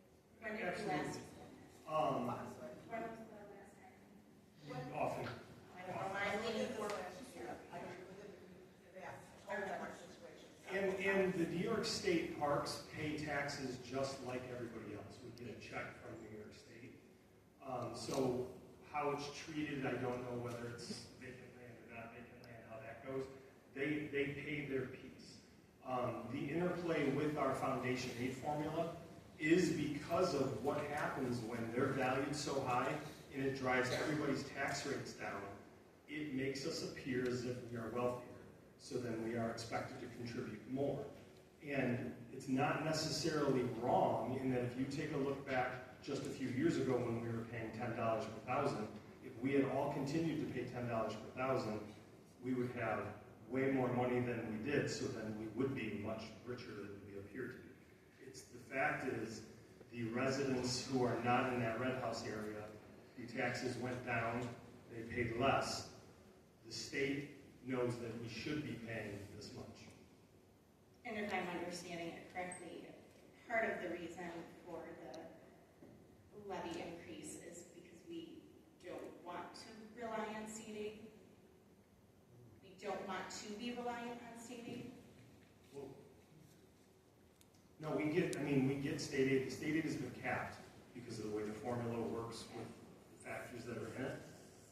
we're increasing the levy because we do not have enough money in order to run the district. Okay, I thought I was that we didn't want to be relying on the state. No, one of the things that can happen is if we get up above that expected minimum local contribution, you then have more control over your destiny. Should the state then not give you as much funding, you have additional funds that you can then smooth things out. It also allows us to make it so in the future this isn't happening again, because if we have larger amounts of reserves and we have a higher tax rate, we're able to smooth out these increases so that we don't see this volatility that just rides the ebbs and flows in New York State's finances. I did notice that we have a habit of saving. I read our lovely financial reports, the audits, so I see that we've been smacked on the hand a couple times for having excessive reserves and, the state telling us that we should either not, well, I read a comment and it was, we were getting in trouble for not spending money, for saving money, not spending money, but it was actually for collecting money that we didn't know what we were going to use it for yet. Is that the case again? We had 2 audits, 5 years and 5 years where we told them that we want to rainy day fund because of the climate. Is that the same thing? We just want to be comfortable, or? It's not the case anymore. No. Okay, so We're trying to keep the doors open. if we've been monitoring it over, years or whatever since we've noticed it, why have all of, the budget newsletters not alluded to, hey guys, we're not in as good of a position as we're pretending to be? Like, if you're watching it and you're telling us, like, oh, we don't need to increase it more than X amount each year in the past several years, why throw it at us and then be shocked that we're shocked? Exactly. And yes, if there was a misstep in this, we probably should have sounded the alarm earlier. However, the board and we thought we were going to be able to slowly make our way out of this by following the state's rules until the other things that Mr. Sheldon talked about started to happen that increased all of the pressures. And now we find ourselves where we are.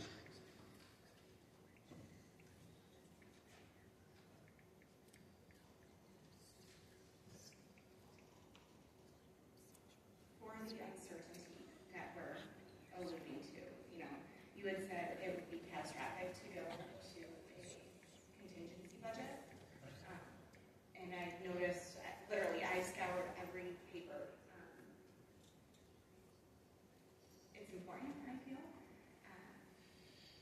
But not right this year. It's possible if they take away the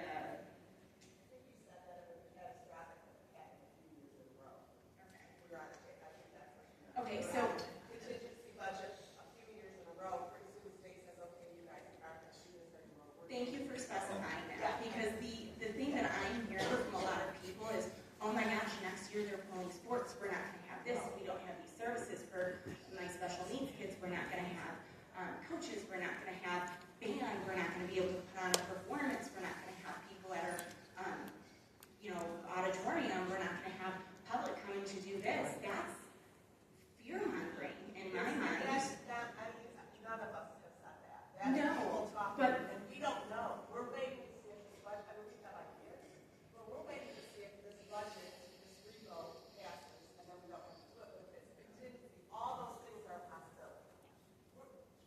Thank God it doesn't do anything, but they do all become a possibility. No athletics, no sports, no music, no TRC, no ag. Those are all things we have to look at, because we're not going to not educate our kids. But none of us want to do it. That hopefully won't happen. But we can't guarantee it. But none of us have said that won't happen. That's going to happen. Hopefully we can do it. And then this year, this vote passes, we say yes, you get the 19%. What's the next couple of years look like, and where are we cutting, I don't want to say cutting the back, because I hate that.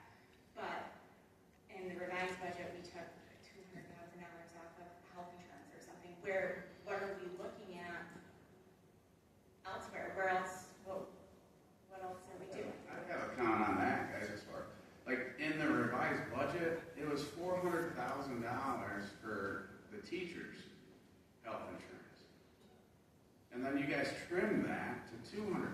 And as a community, we want to support our teachers.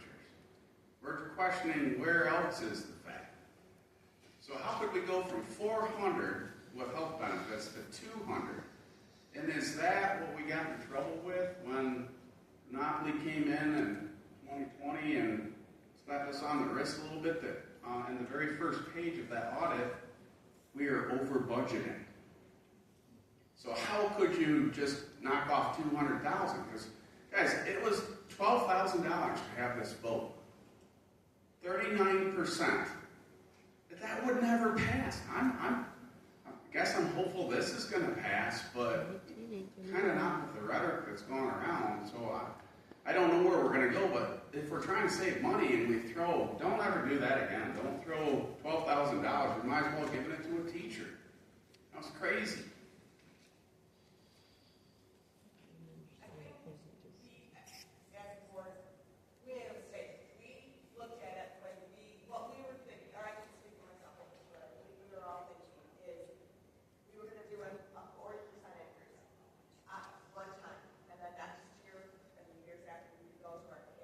But now we're going to have to next year we're going to have to probably do 19% again. Right, that's what you guys have been doing. 1 year, be done with. That's what we were doing.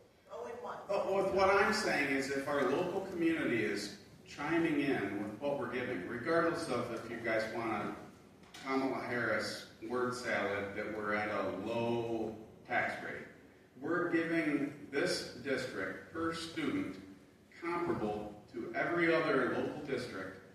And it's up to you guys to figure out how to use our money. Because across the board, the state's gonna also makes the big contributions. And so I think that's what a guy like me would want to know, like how responsible are you using? Because you guys keep saying that utilities, inflation, all this stuff is going up for you. Yeah. Well, it's going up for us as well, right? So you're asking us to make up your problem, and no. but you're not giving a plan for how are we going to make this more efficient. It's not Like nothing that you guys presented is saying where we're headed. So with the budget presentation to begin with, and one of the things that I, just from a constructive criticism point, that I think you did wrong, is you completely changed your newsletter. And you guys might have already heard me complain about this, but who structures that? Who designs the newsletter, the budget newsletter? I mean, it's signed Superintendent King Kelly, but who is in charge of putting that together? Because for the past 20 years, we had the actual little postcard that you mail, that was in the newsletter. And we had, at least 1 or 2 cute little excerpts of oh, there was a grandparents' dinner, or there was a breakfast, or whatever it is. There was always something fun and hopeful, and then the actual budget and a breakdown of the budget, where the money's going, what actually changed. And this year we got 4 pages that we're wealthy on paper, and it's time to pay the piper. Come on, honestly. Okay. All right. Thank you, Angela. Thank you. That's very no, you're fine. Okay. Well, let's see. I would. Okay. Let's see. Right here. That one. Now we'll go to this one. Carol Coates, I pay taxes in Conewago, Cold Spring, and Poland, 3 towns.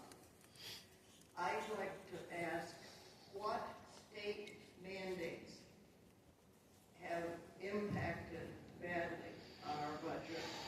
And I see things going more to the state and to outsourcing instead of hiring local people to do, especially like collecting the school tax and this type of thing. And it's special education. What mandates have the state put on us that we're paying for?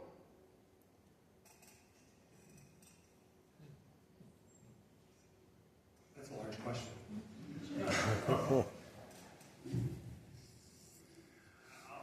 I'll give you what's hurting us the most isn't necessarily a mandate. It is that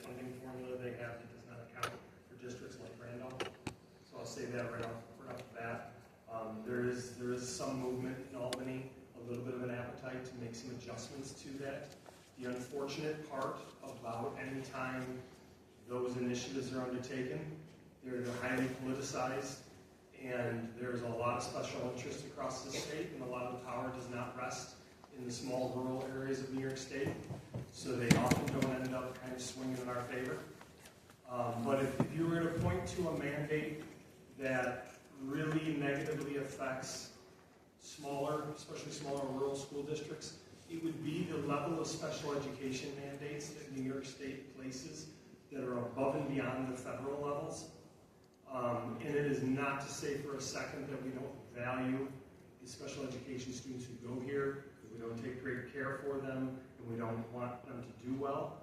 But the level that we are expected to meet is far in excess from what is expected across the nation. I hope it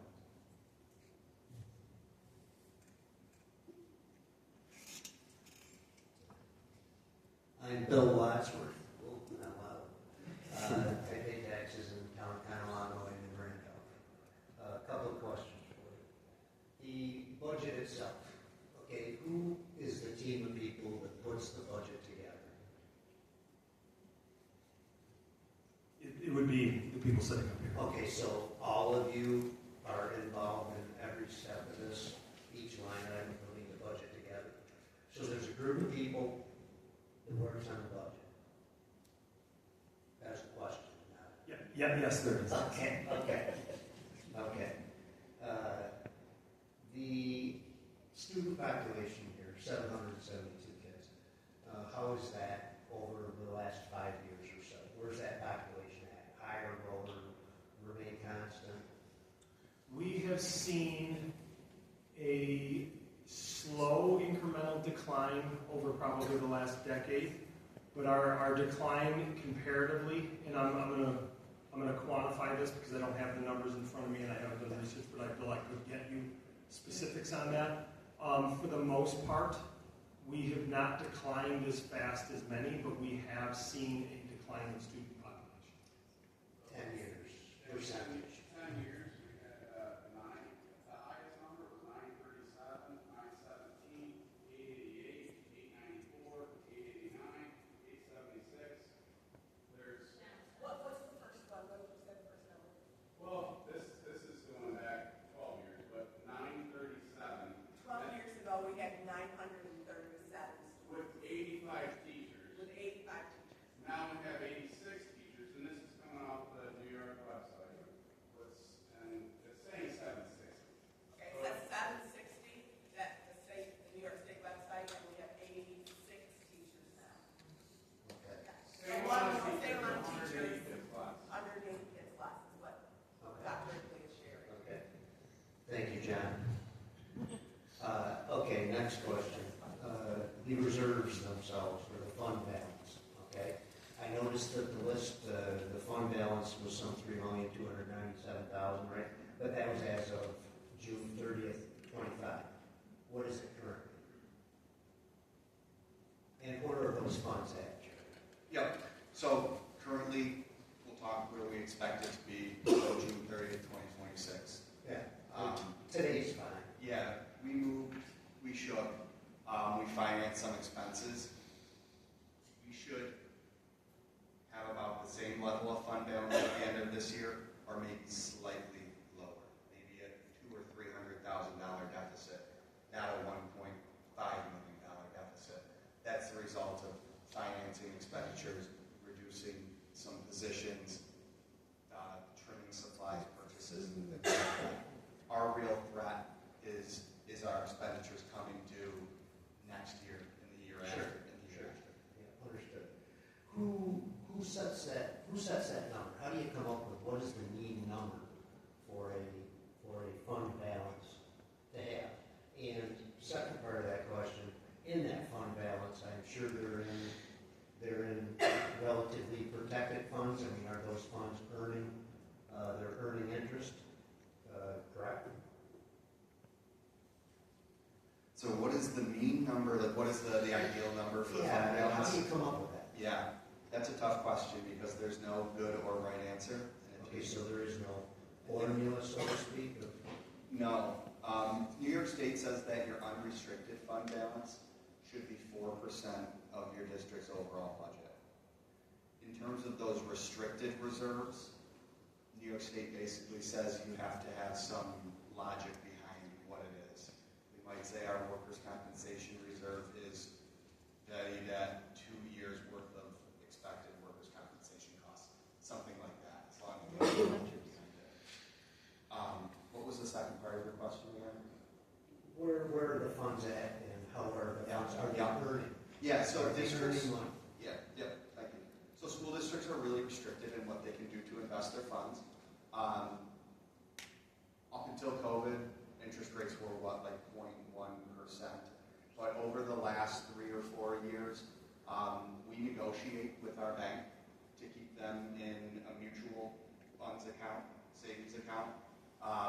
Over the last couple of years, we've earned, in some cases, over 4%. I think it's a little lower now. I don't know. Okay. The financing charges associated with these lawsuits that have come up, okay? What are we, on an average, what are we paying for those? So I think to finance is around a $10,000 charge that we have to pay. The percentage is what I was looking for. But that's okay. Just But in order to go out for a bond, in order to put that out to banks and stuff, I think it's around a $10,000 or $12,000 cost. okay. So the funds that we're holding, this fund balance, that I understand we've been questioning on in the past. So we don't really know exactly what they're earning on a monthly basis in the fund that they're in. Because you must get statements on a monthly basis. Right? Yes, we do. Right. Yeah. Okay. We'll be interested in knowing what that is. Yeah, we track our interest earnings just like any other revenue source. Okay. Expense tracking. Okay, so we talked a lot about the taxes and the tax levy. Okay. And we've gone through a lot of slides. The expense tracking. In one of the slides, and the reason that it jumped at me is that in one of the slides, 24, 25, you had a 25% increase in healthcare premium. Okay. Now I know, typically speaking, when I was buying healthcare through the company for the folks and coming up with plans, there's a state-approved premium increase on an annual basis. And I've never seen one that was 25%. So that premium increase, because it's a huge number, right? I don't need to tell you guys. Okay. That 25% increase, where can you tell me more about that? How did that happen? Because that's a huge number, and that had to take a huge jump in healthcare cost as an expense line item for the school. It sure did, yes. Huge. And Where did that come from? it was one of the things that started gobbling up a lot of fund balance. We are a part of a self-funded consortium through the Cattaragus Allegheny BOCES, and it is truly that it is self-funded. So all of the premiums go to pay all of the claims, and one of the large drivers of a lot of those increases were the claims, were high-cost claims. In that 25% was incredible, almost as incredible as that was over a 3-year time span. It ended up being 45% in total. Okay, so you're a self-funded healthcare plan that you're in, right? So you don't go through the same state approval because every year they have to approve the increase in premiums for the companies to buy healthcare for their folks. Okay, so this one, is there a group that sets that? That seems... Yes, there's a governing board of that healthcare consortium. Okay. Last question, promise. Okay. Expense tracking. Okay. I grew up in an industry, a couple of different industries where every expense that you had was a function of the sales, right? You're tracking it against the percentage of sales. So you have something like that in place that you track on an annual basis. So when an expense pops over what you had budgeted for, that you can see that coming? Yes. Okay, so you have that same type of item in place. Yeah, we have kind of limits set in our accounting software, right? And then we track them. What kind of accounting software do you use? It's called Envision. It's an Excel-based software, but it's, you know. Okay. Okay. I think that does it. Thank you very much. Thank you.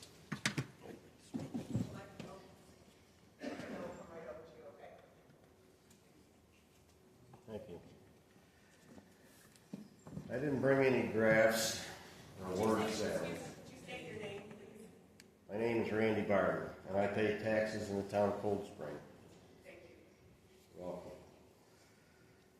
I just wanted to talk a little bit about the real life experiences I've seen and observed of how these taxes, when they become burdensome, can affect families and people. You're not going to see that on that screen, but I've seen it in real life. And I also wanted to talk a little bit about what's true and what's not. I also brought an ask that we could stick to the truth and let this election process play out in a fair and ethical manner. There are guidelines, legal and ethical, with elections that should be observed. And in a couple of cases here, we've been pushing the envelope a little bit. So first of all, I'll let everybody know, a lot of people who know me already know, that I have worked extensively in election investigations. And I want to say right off the get-go that even though I have that background, I'm not here because I think that something illegal or out of the way in that manner happened. I don't think that. I'm not looking for that. There's no reason to think that here. But there's been some things that have been said and done that sort of lean towards an ethical question as far as allowing this process to see its way through without,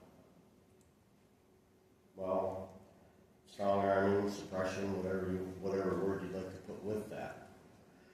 And what I'm referring to in that is that I know there's been a couple of cases where students have been talked to about the need to pass the budget and it should be a yes vote and whatever.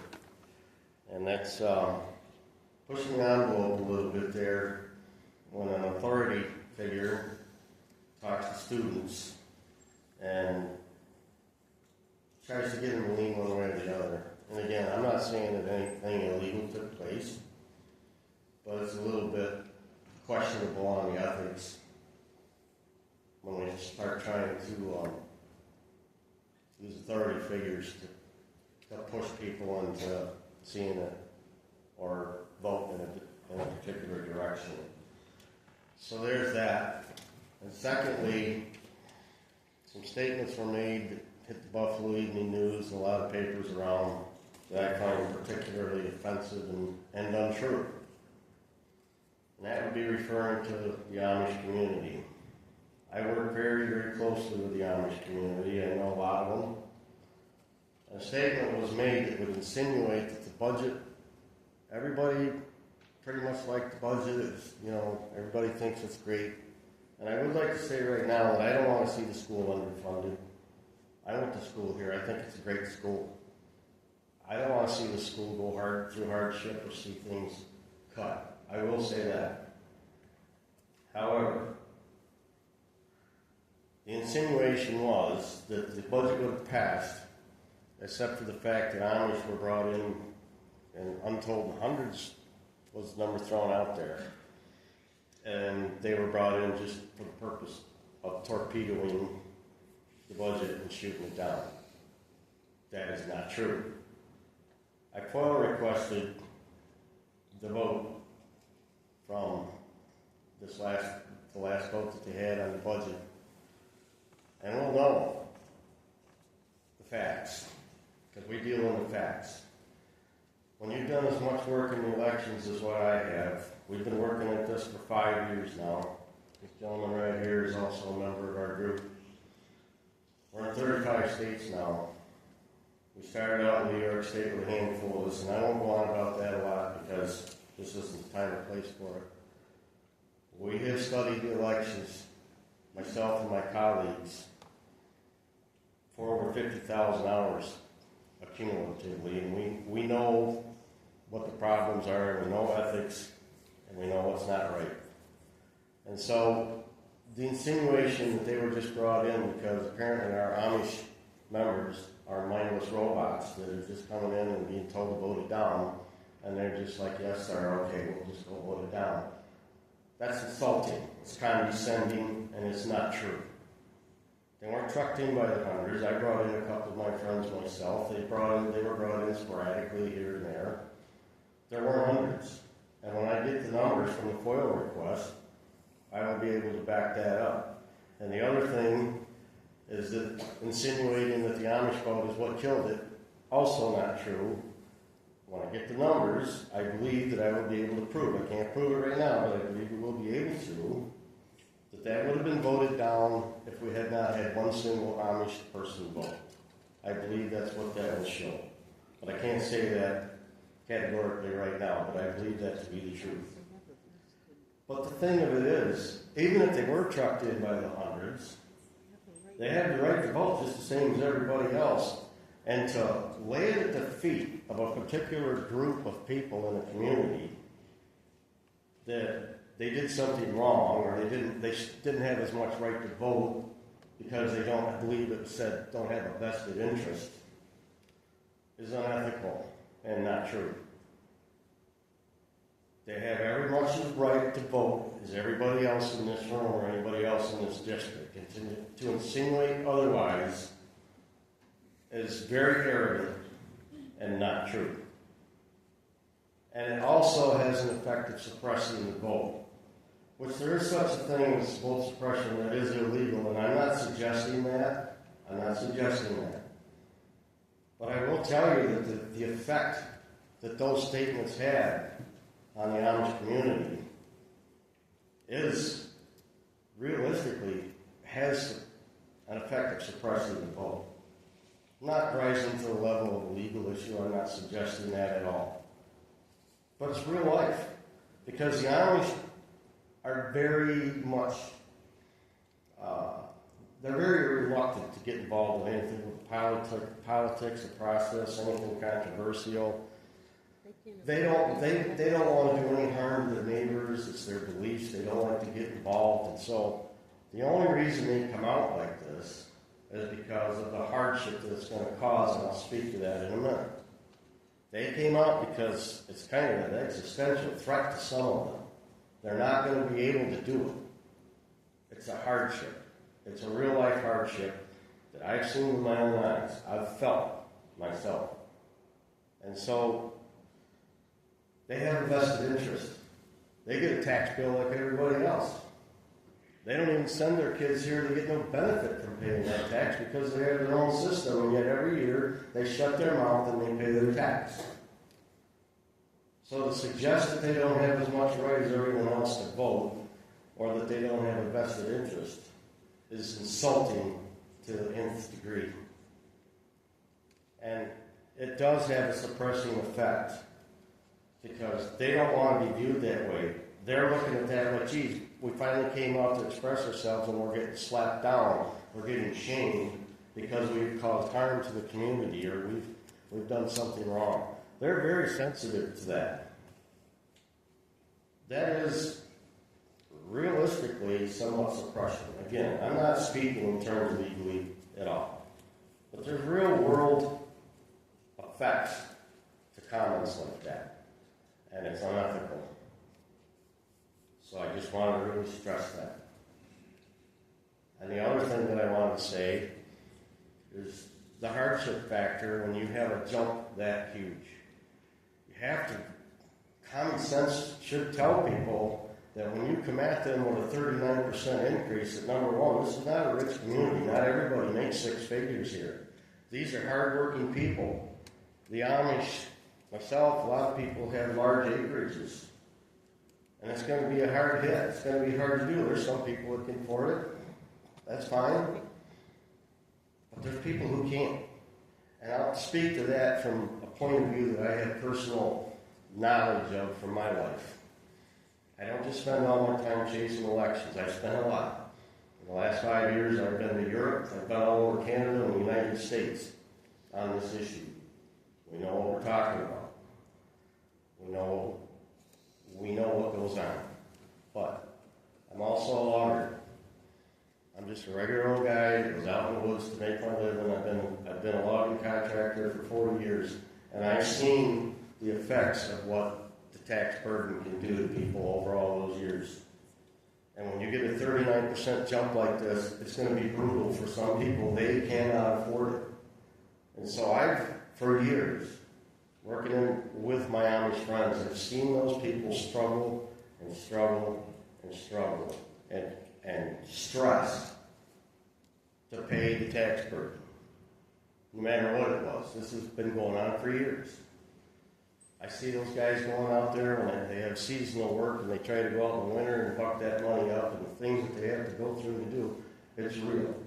It's difficult. It's a struggle. And being in the timber business, I've seen this happen time and time again. It happened on my own family's property, where they struggle to pay the taxes, they can't come up with it. This is not a rich community by and large. And when they can't pay the taxes and they own a little bit of timber, they own a little bit of land, well, they have no choice. We're going to have to cut some timber and we're going to have to sell, we're going to have to sell to pay the taxes. And that happens. They go down the road another 5 or 6 or 7 years and they're like, wow, we're jammed up again. Taxes keep going up. Can't pay the taxes. I guess the guys sell some more timber. They call me to buy and cut the timber. So I know what goes on and I see what happens. Well, the timber doesn't grow fast enough to keep up with the tax increases. And a lot of the people that are in that spot end up selling their timber. 5 years later, can you buy some more timber? I don't want to buy that timber because the value of the timber is going down. The timber isn't ready to be sold. It's not mature. So they're taking a pittance of what they should get if they could leave the timber stand there until it should be harvested. And so the value goes down. It's not good for me either as a logger because I'm dealing with trees that are down and my income, my pay goes down. We don't want to do that, but I do it for people because I see the desperation and I see they have no other choice and they're going to lose their land. And some of them do lose their land. I've seen it. And in my own case, for my dad, he had to cut timber that he didn't want to cut. And the land's been handed down through our family for generations, and it's in my hands now. And you know what? Instead of me as his son having the benefit of timber that got to maturity and would be worth what it should be, it's not there anymore. It's gone. And it happens over and over and over again.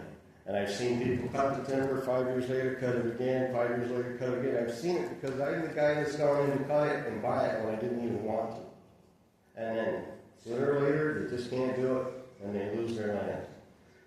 And when people are struggling that hard to pay the burden, you know what they do? They leave. New York City is a prime example of all that's going on, the insanity down there in New York City as a whole. They leave because they can't take it anymore.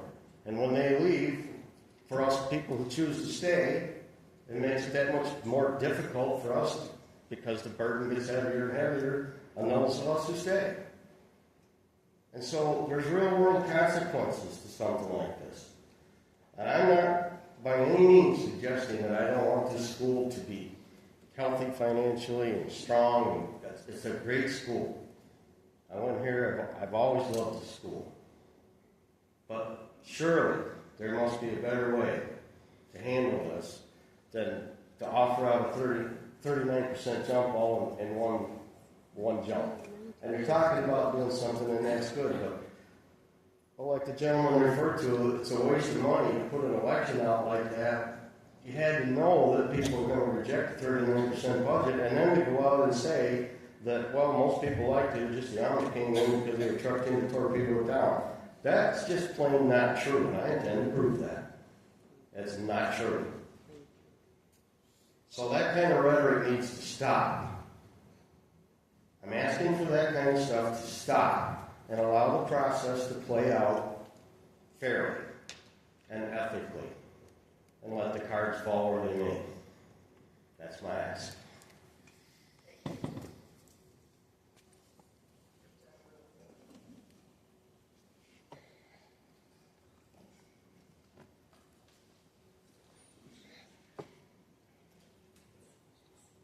Sal, and I'll be School Street, Randolph. I guess my question is for the board. We had a 40% ask in the first budget and it failed. So my question to the board is, with what is being presented tonight, what's on the agenda tonight is a 19% tax levy increase. Does that mean that the following year you'll be asking 19? So you're spreading out the 40 in 2 years. You know, what is your intention after, if the 19% were to pass? That's it.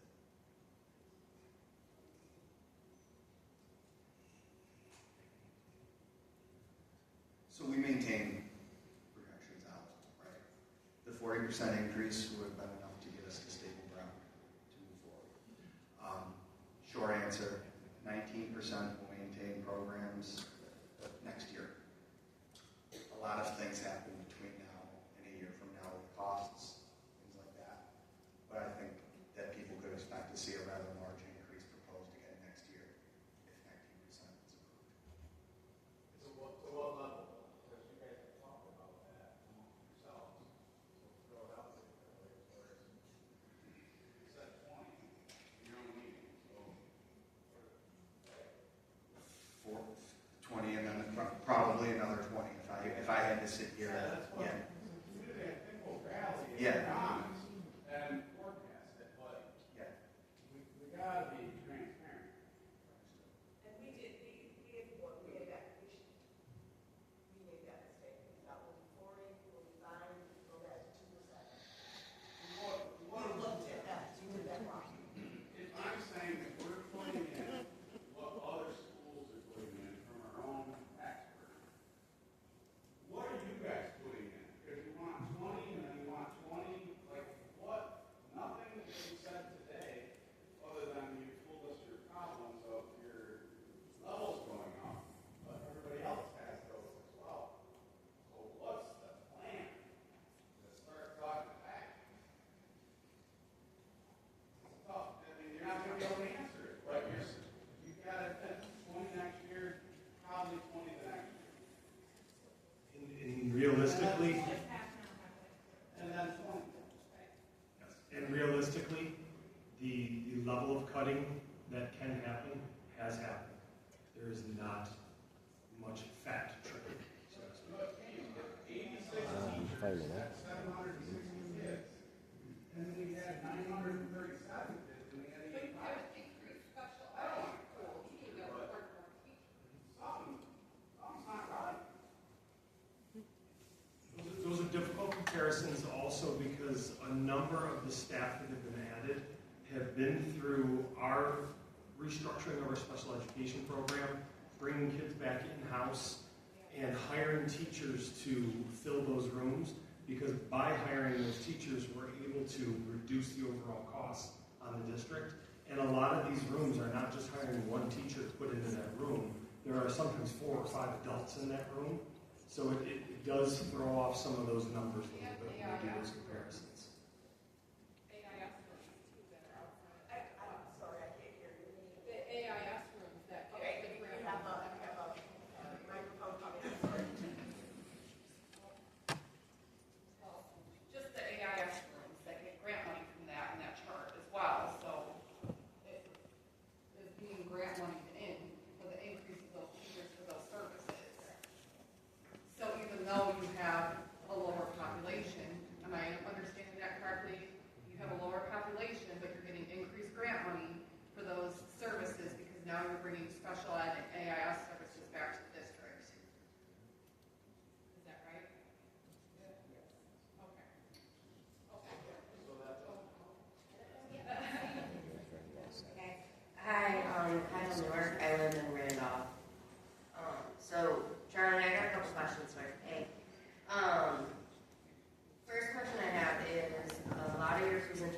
was on the costs going up, specifically utilities. So I looked at the original budget for the 40% increase, the new budget that you're proposing, and that number did not change.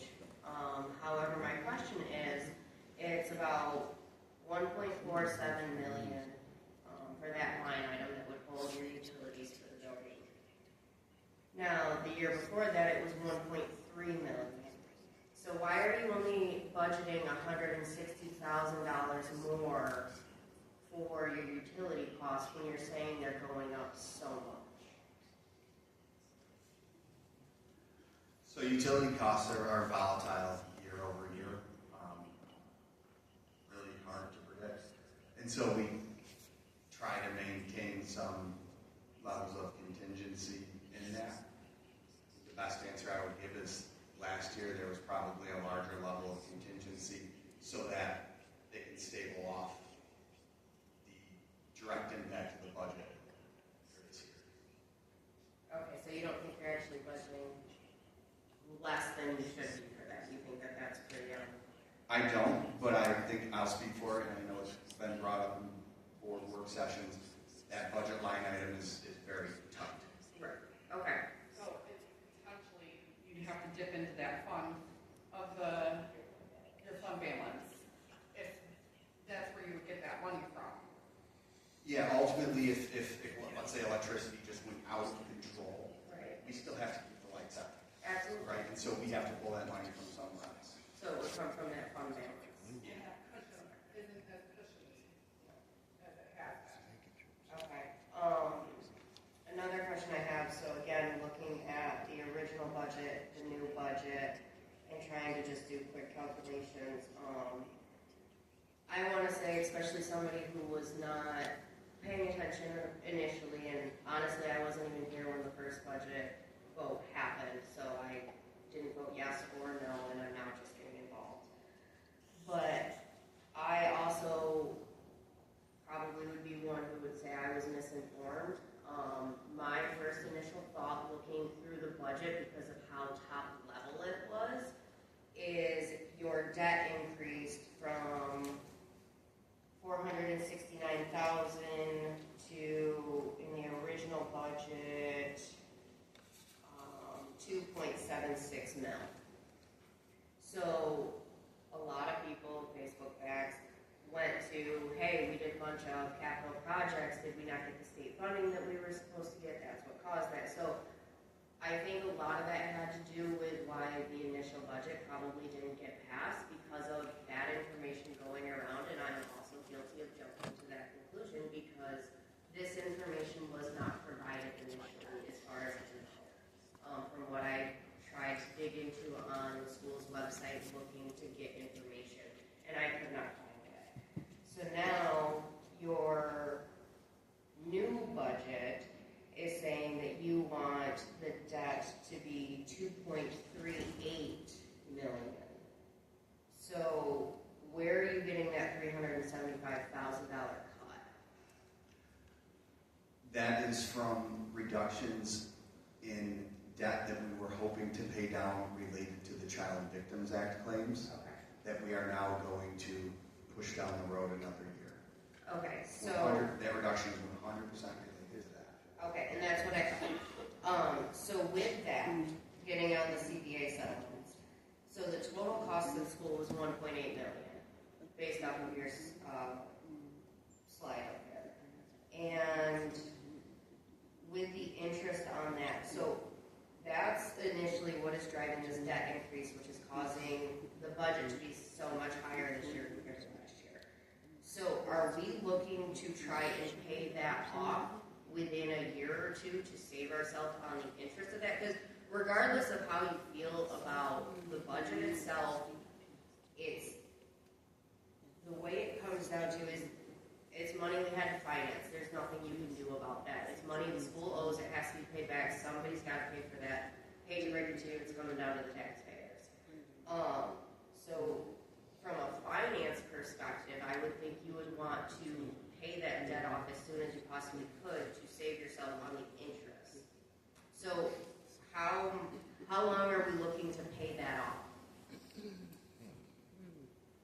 So right now, I think we could pay that off over a period of 15 years if we wanted to. Yes, we would save interest expense if we paid that off sooner.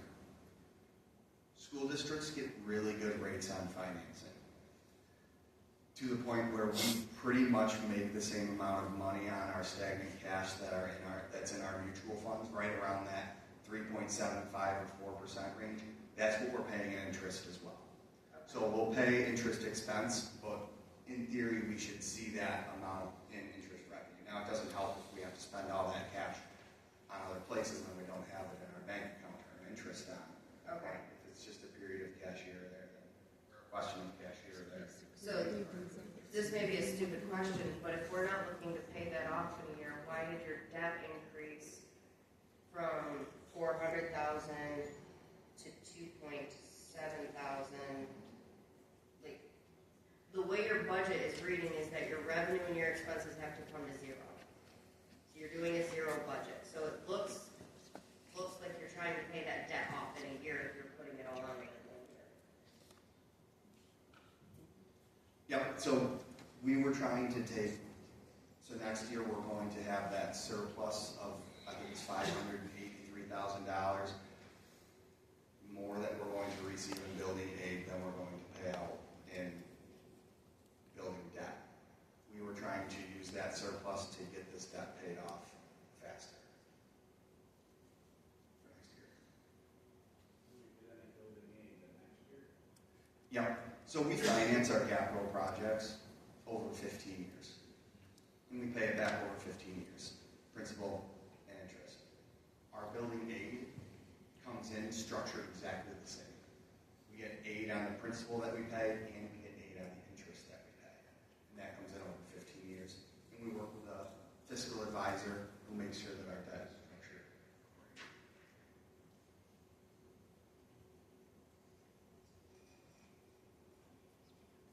Okay, so two more questions. Still on the CBA claims, you talked about the insurance being outdated for all of that, and we only have 300,000 people paying with insurance. One, are there any future lawsuits in the works right now that you know of? And two, have we looked into any insurance for any future claims that may be brought against the school?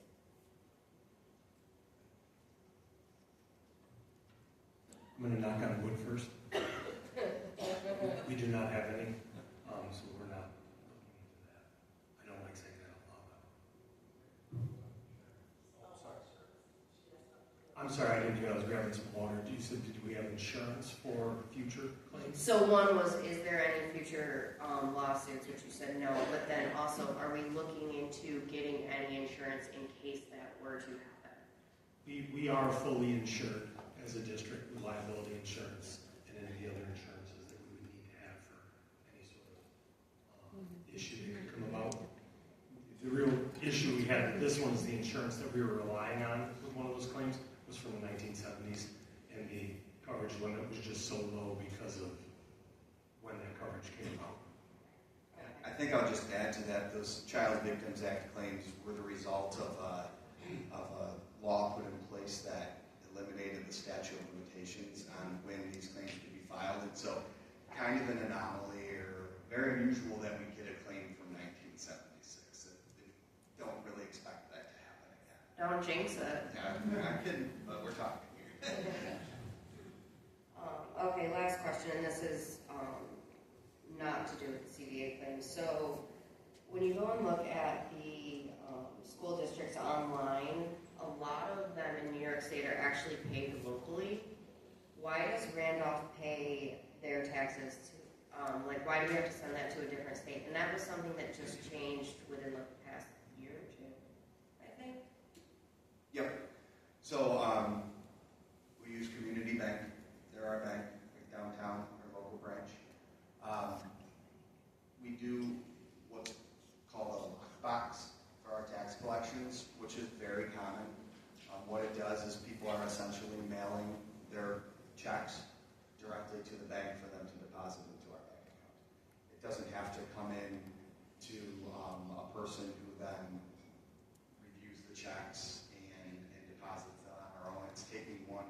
one additional hand really out of that tax collection process, whatever is possible. And that's just where community banks lockbox is located. Okay, so that doesn't actually cost the school anymore, it actually saves us money. We do pay a fee to have the lockbox. What happened was, in the past, we had a tax collector who handled all of that from making all the deposits, and they got paid kind of a higher premium rate. I think it was $6,500 or something. The current tax collector receives a much lower amount. I think it's $2,000, and that washes with the fee that we pay the lockbox. Thank you.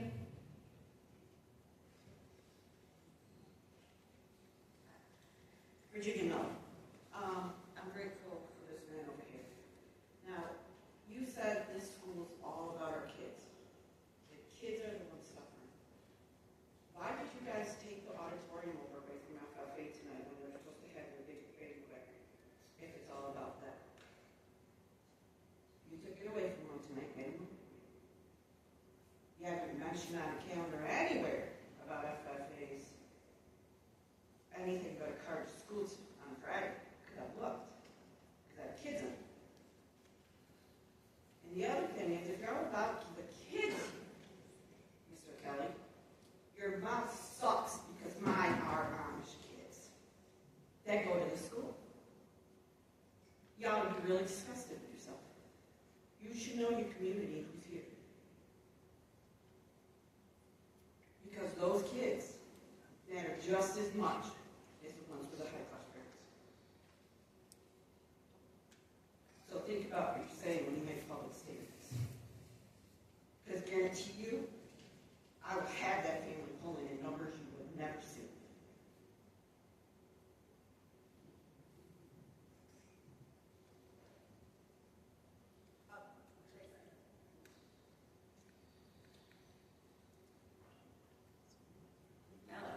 Jennifer Yada, I pay taxes in Poland, Cattaragus, Randolph, and Cold Spring.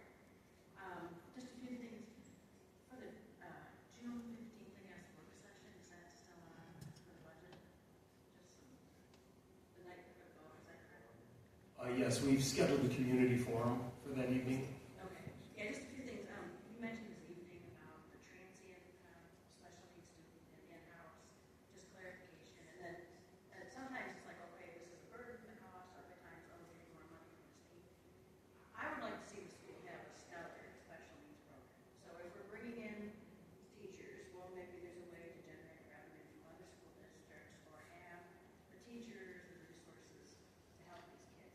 Because, I mean, it's an extra burden on families, too.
we're replacing 2 buses that are outdated, correct? Okay. So are we actually utilizing all the buses and our bus routes to the fullest capacity? Because, I'm going to be honest, we self-transport, it's our thing, whatever. But the buses don't seem full, because I see the parents were in those pickup lines in both buildings, because we've been in both buildings self-transported. So would there be a way to address the bus routes, to adjust it so they're being utilized versus finding more buses? So over the last couple of years, I think we looked 5 years ago, we probably had 2 or 3 bus runs more than we have right now. A couple factors that play there. Our TRZ after school program has grown substantially. That's actually taken a burden off of our transportation department. In terms of the bus capacity, sometimes buses aren't full. One challenge we have is that our district is so large, we don't want kids to be on a bus for an hour and a half every day on their way home. And so part of there's some mapping that we do to try and keep those kids on the bus for 45 minutes or so, and hopefully not any longer. Which I completely get and I respect. I was just curious. No, yes, good question. Thank you. I also just want to point out when you all are doing an amazing job trying to come up with a budget that's realistic, and 40% was not. I don't think 19 is either. I also want to point out that maybe I'm making an assumption, but none of your children or grandchildren are going to go without a winter coat next year because they had to pay their taxes, or shoes, or food. Mine isn't either. I'm going to be honest. He's not going to go without it. He's going to have everything you need. But there are families that they're either going to pay their taxes or their kids going to have a winter coat. They're going to pay their taxes or their kids not going to eat. So I think that also needs to be taken into account. Like, I understand taxes have to go up. I pay utilities too. But I think that needs to be addressed because I'm pretty sure all of your kids are going to have exactly what they need versus some of our kids who aren't. So I feel that just needs to be taken into consideration as well.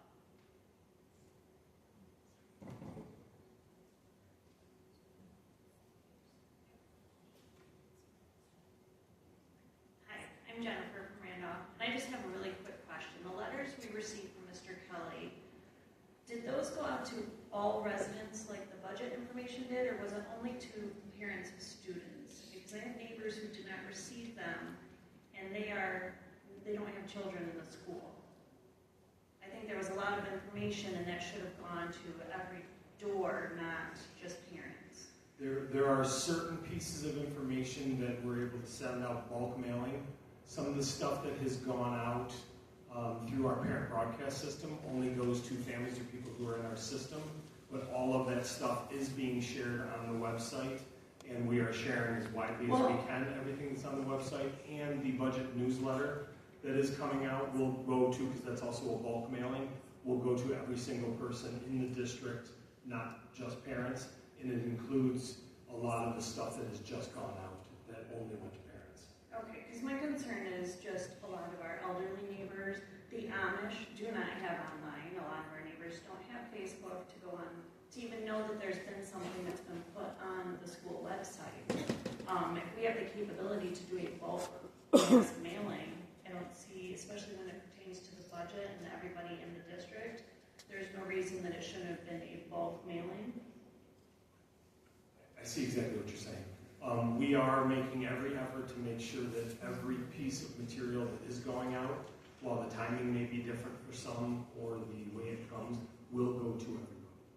Yeah, I'm just curious how many more would have shown up today if they had known, because nothing came in the mail for today except for that letter from the school. So I'm just hoping it wasn't on purpose, that it wasn't sent to everybody. It was just sent to the school.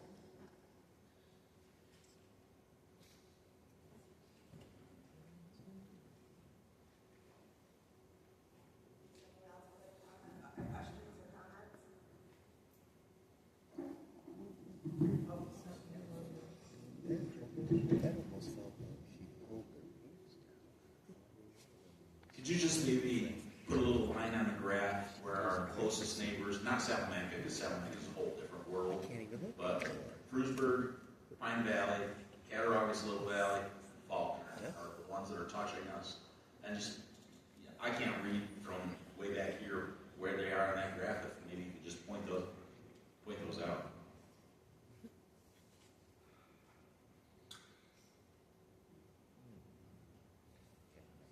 We'll see how good our technology program is.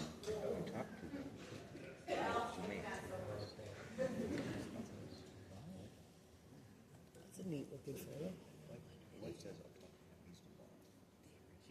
I would also like to say, I appreciate, as a landowner, keeping things low, but being a former teacher for, the last 33 years, every year it was like, we have to cut, we can't give you a big raise, we have to keep taxes low, I think maybe it got them a little too low, and now it's kind of coming back to bite you.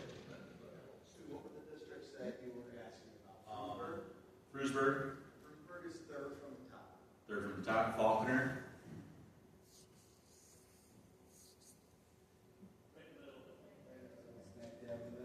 Kind of in the middle. Pine Valley? Little Valley? Little Valley is relatively low, I guess they're about 7 or 8 from the bottom. But they also had a merger, so they benefit from that somewhat. And is this the initial graph, or is this the graph with the 19%? That's the initial graph, right? Last year's? So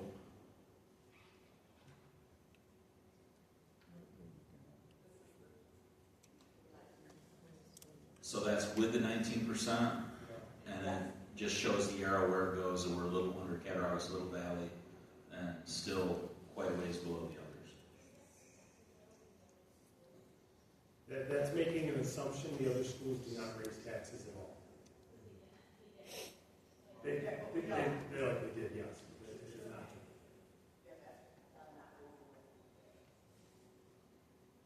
What I was pointing out is that our local tax contribution for student enrollment is comparable and excess of most of that. This is picking and choosing. ChatGPT and don't go on that. You can go on the New York State Education website and you can pick it out. This one graph. That makes us look embarrassing.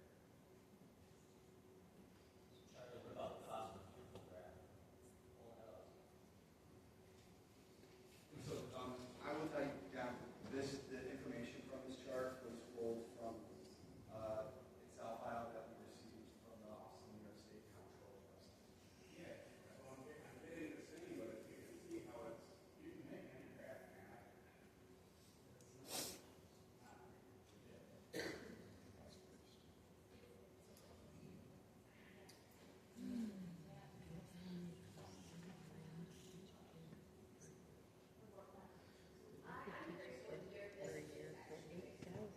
Say cost per student include the college students that we don't even pay.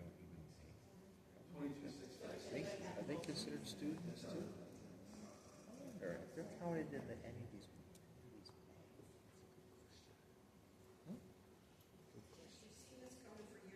Can I ask? I'm not familiar. Is there appetite room for merger talks?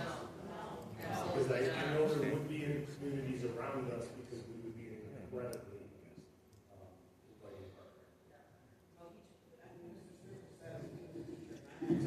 we would take everybody's taxes.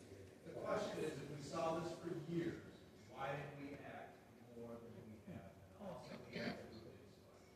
We should have been more proactive and come out. 2 meetings now, we saw this coming. Well, we had last year, Brandon, this should have been a supermajority, and that wasn't advertised. It was a 5.8%, higher than all those other schools. We had a 5.8% tax levy even last year. Last year was underneath the tax levy limit, though. 5.8 Yes. was higher than every other surrounding school. The next surrounding school was 3.6. Correct. But there's a calculation that happens and we had carryover. Do you have a point today? Heather Zellers, I represent the Rural Schools Association, New York City State Association. About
federal budget, especially when it comes to education, that you make your voice known, whether through your school board and supporting your school board when they go to lobby in Albany and Washington, or whether you do it on your own, because those factors are influencing rural New York and rural communities across the nation disproportionately. And so your voice truly matters, and I know here is one of the places that you get that direct access, right, to your elected officials.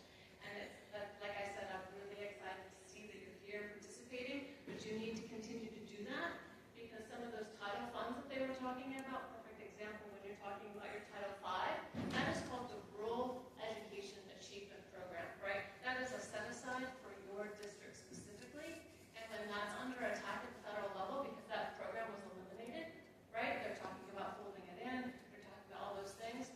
That for you means a position, right? And I guarantee you, you're probably using that either for technology position or special ed.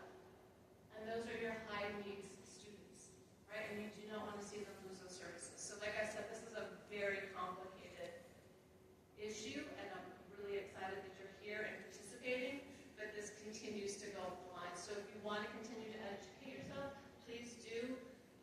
Your board does have to reach out to me. I can put you in touch with people at the national level. So I would love to continue to have this conversation with your community. And also, Appreciate that, but 5.8% levy last year, whether that was supermajority or not, was still the highest in all of our districts. I found it odd that on Memorial Day, Monday, 7 o'clock, my phone rang, and that's supposed to be my day off, but I looked over. I've never exchanged that cell phone. I keep that cell phone very private. I've got a public phone for people that need me. It happened to be Nick Langworthy, so appreciate your advice of trying to get somebody interested, but Nick's very aware, and he said never in all his days has he seen anything that was tried to be proposed like we did before. He was blown away, and he's still blown away. So I don't think we need a lot of attention. We've brought it on ourselves.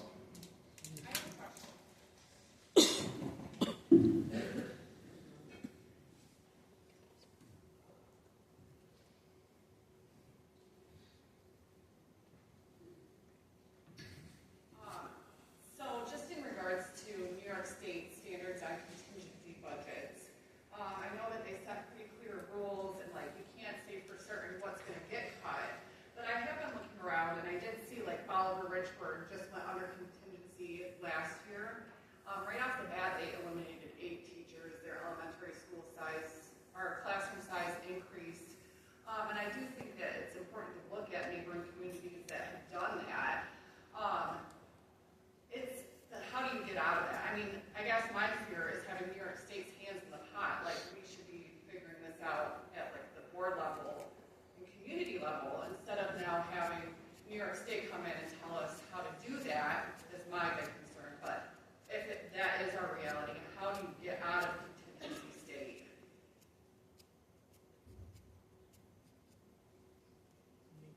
I think ultimately you're in contingency for the next fiscal year. And you can get out of contingency by having your next budget approved. There's no chance for us to have like a vote in September or something like that.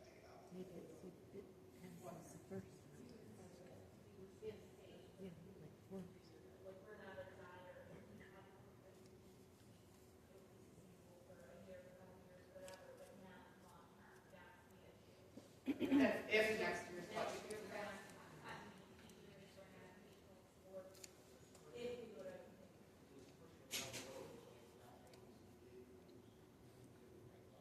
Right, but what people need to understand is still,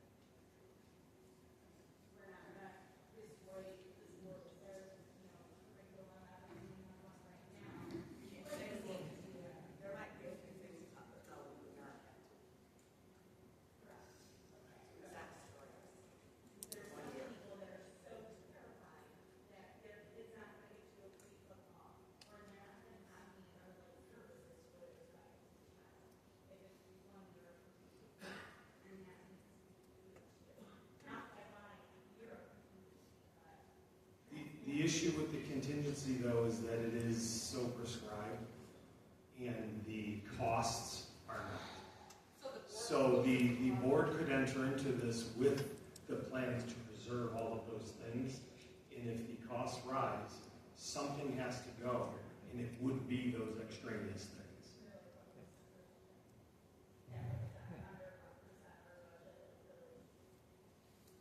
So it would eliminate that cushion fund, what is that called?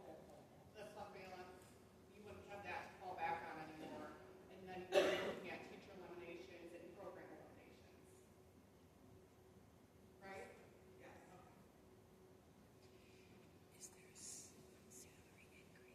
Hi, my name is Randolph. I live in Randolph, Cattaragus, Randolph. Unfortunately, this is my adopted hometown. My kids call it several times their whole life. My wife calls it. I was born and raised in Michigan. I came from two school systems. One that had an area larger for their tax base. Their busing system was about I would get on the bus at 6:30 in the morning in kindergarten to make it to school by 8:30. If the information would have been shared for the 40% like it was tonight, I honestly probably would have voted to pass it. But it felt like a lot was hidden. But at the same time, I don't want to see my kids fall asleep in school like I did as a child because I was that exhausted. As a community, yes, we care about the children who go here. Yes, it creates hardship. There have been times I did not know how we were going to pay a bill from month to month since we lived here. I've never let my wife know that worry. I've never showed it to my kids. But if I have to do it again, I will. Because my kids deserve it. Every child that comes to this school district deserves it. And I want to say thank you for trying your best out there.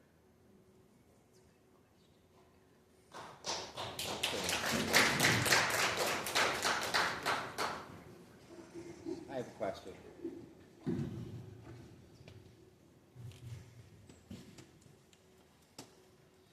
I am not a taxpayer here. I'm Al, I'm from Derby, and I just have a simple question, clarification. So, because the Amish were mentioned, when you say cost per student, does the state think of these Amish children, school-age children, does the state view them as students? Like when there's a calculation to be done or a formula, are they somehow in the consideration? You know, how this school district maybe gets help from the? I'm just wondering how are they viewed mathematically? When you said you have a certain cost ratio, does that include the average? And if it does, why it does or why it doesn't? I'm just curious how the numbers work. Thank you. On its surface, the answer is no. The foundation aid formula does not count those students, and we do not get aid on those students. There is certain small caveats to that. They are, as any private school student would be eligible for certain special needs services. And if we provide those special needs services, we are able to put in and draw aid on the cost of those services that we provide. But by and large, no, they are not counted. Just like any private school student would not be counted in our foundation aid counts or for any of our pupil service counts.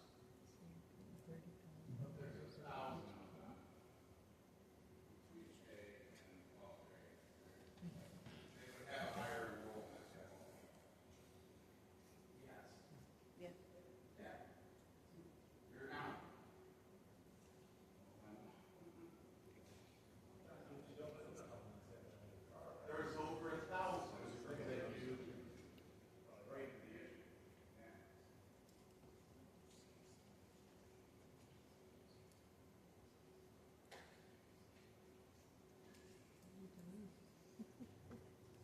Well, we'd like to thank everybody for coming. That'll conclude the budget hearing.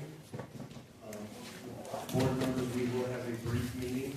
Anybody who wants to stay?